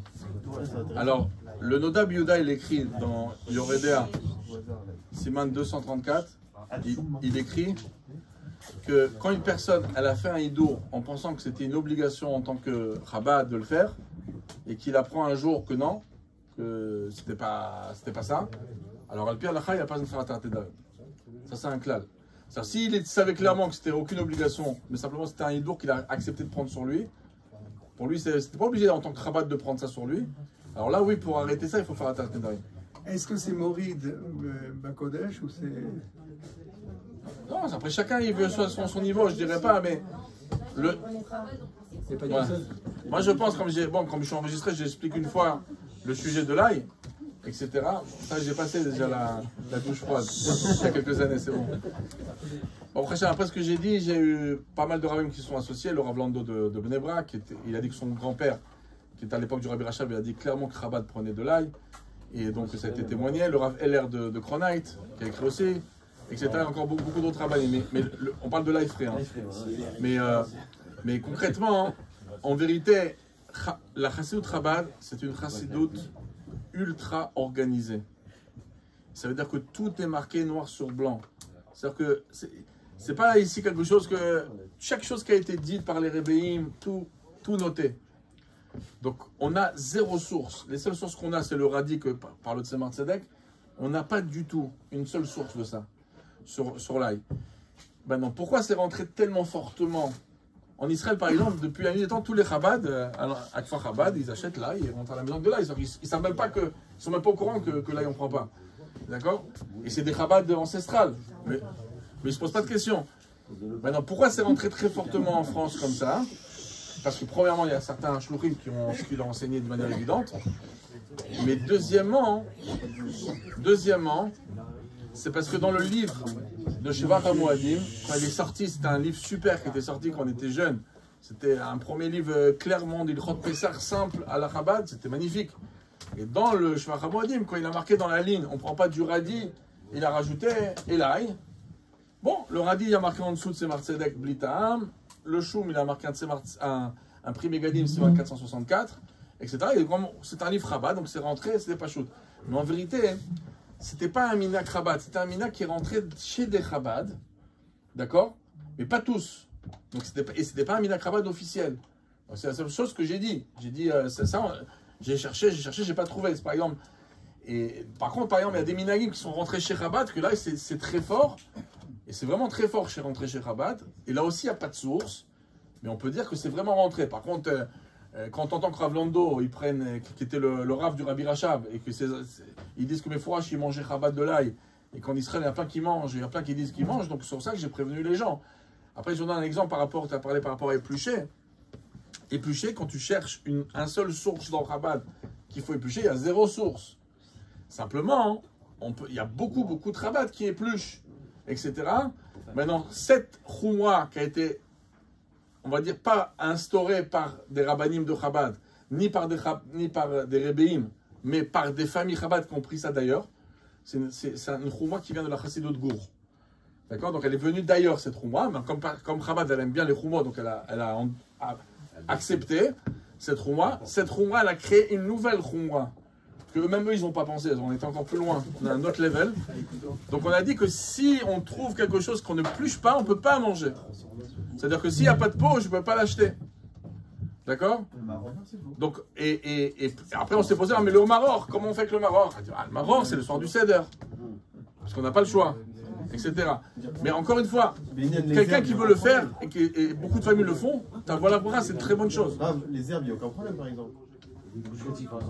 Non, des herbes, persil, menthe. Voilà, après il faut faire attention à certaines qui sont. Ouais. D'après la Mourazakan, il n'y a aucun problème. D'après les Minaghi Chabad, il n'y a aucun problème. Une personne qui a pris sur elle la choumra d'éplucher et qui a pris aussi sur elle la choumra de ne pas manger des choses qu'on n'épluche pas, et ben eux ils ne vont pas prendre de la coriandre. Mais c'est elle, la personne qui a pris sur elle. Mais en vérité, c'est un choix à prendre. C'est pas une obligation parce que c'est pas marqué dans notre. Si on part pendant Pessah, bêtement toute la maison, on va apprendre. On va dans un club. Est-ce qu'on doit forcément faire un très gros ménage à la maison ou il n'y a pas d'obligation? Non. Si tu pars à Pessah, alors il y a deux scénarios. Moi je réponds encore à deux questions parce que j'ai voyagé aujourd'hui, donc on va faire deux dernières questions. Alors, ok. Alors, il pose une question, il dit quelqu'un qui passe pas Shabbat Pessah à la maison, est-ce qu'il doit faire le ménage ou pas? Alors, il y a deux scénarios possibles. Il y a un scénario qui va mettre les pieds sous la table, c'est-à-dire qu'il est invité chez ses parents, ses beaux-parents, et il rentre dans leur maison à eux. Alors, dans un cas pareil, c'est bien de ne pas négliger une mitzvah, et donc, la veille de son départ, si c'est la veille de l'Abdikat Hametz, eh ben, ils vont nettoyer une seule chambre, D'accord? Et dans cette seule chambre, tu prends les 10 morceaux de pain et tu fais ta bdikat hametz avec la bracha le soir de la bdikat hametz. Une seule chambre. Comme ça, le Morakan est écrit dans 433. Maintenant, dans le cas où tu pars à l'avance, tu vas pas être là le soir de la bdika chez toi, ben, la veille de ton départ, par exemple, si c'est un jour avant, 2 jours avant, tu fais la même chose avec les 10 morceaux de pain, tu fais bdikat hametz dans une seule chambre et tu fais pas de bracha, parce que la bracha c'est que le soir de la bdikat hametz, ou bien le lendemain si tu l'as pas fait. D'accord? Donc ça c'est l'idée. Et le reste, tu vends toute la maison. Quand tu marques au RAF, tu marques je vends toute la maison, sauf cette chambre. Sauf la chambre au fond du couloir, à droite, celle de moi. Ah, tu peux pas la vendre? Non, tu la vends pas celle-là. Et si tu la vends, tu n'auras pas la mise de faire du 4 ramettes.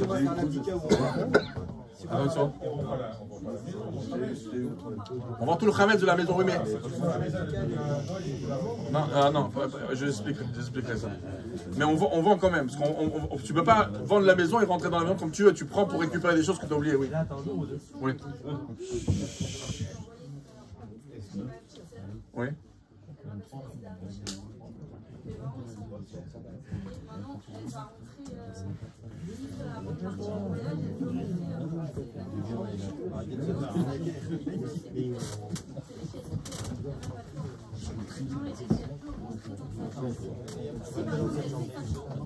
Alors ce qu'il faudrait faire, c'est que tout l'accès qu'elle va utiliser, si vous n'avez pas nettoyé la maison, et donc vous avez vendu le khametz qui est dans la maison, alors ce qu'il faudrait faire, ça serait que depuis l'entrée, vous faites l'aspirateur, vous nettoyez le couloir, la salle de bain, peut-être les toilettes, pour qu'elle puisse aller à la salle de bain toilette, et la chambre.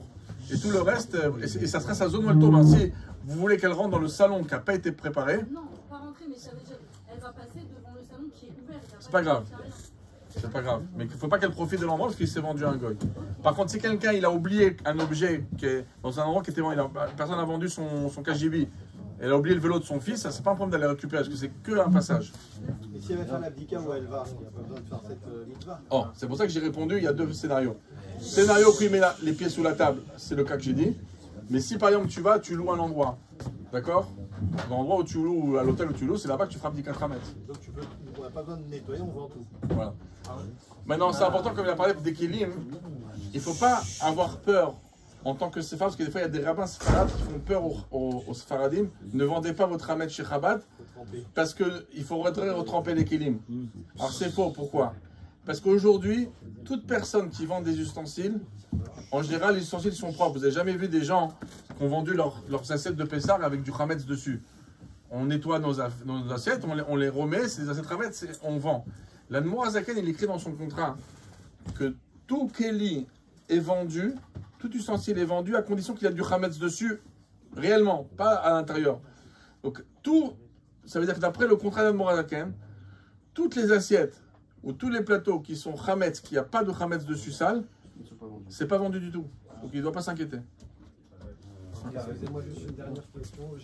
Si on loue une maison pour Pessah, mais on arrive Erev Pessah dans la maison, comment ça se passe? Qu'est-ce qu'on doit faire? Comment il faut faire des gâtes Hametz à ce moment-là. Comment on cachérise la maison, comment on la nettoie c'est pour ça que ok, alors non, ça c'est des scénarios. Il ne faut pas arriver en dernière minute arabe et je vais dans une chambre d'hôtel maintenant en plein milieu de la mois de Pessah. Qu'est-ce que je fais? On va lui dire faire des gâtes Hametz il faudra venir avec un scotch, scotcher le frigidaire avec des alcools, même que c'est pas que tu vas pas, c'est à eux, c'est à l'hôtel. Mais il ne faut pas que ce soit accessible facilement. Eux, ils ont fait simplement l'aspirateur, tout ça, ils n'ont pas fait un vrai ménage. Surtout si tu prends une chambre d'hôtel à 3 étoiles, tu peux retrouver des sandwichs de la veille. Donc, ce qu'il faut faire, c'est de faire une sorte de petit 4 à ce moment-là. Mais les khatrila, ça c'est des questions de Bediavad. Les khatrila, il ne faut pas se mettre dans des situations comme ça. Il faut. Si toi tu sais que par exemple, tu sais pas, moi tu veux passer pour la moitié de Soukot au Mexique, etc. Et tu vas louer un endroit, tu envoies quelqu'un, un Bachour Yeshiva, tu le payes, qui te fasse le nettoyage, qui te fasse 4 mètres savant. Il ne faut pas arriver comme ça à l'improviste. Quand tu n'auras pas le choix, il faudra faire 4 mètres en plein Pessah.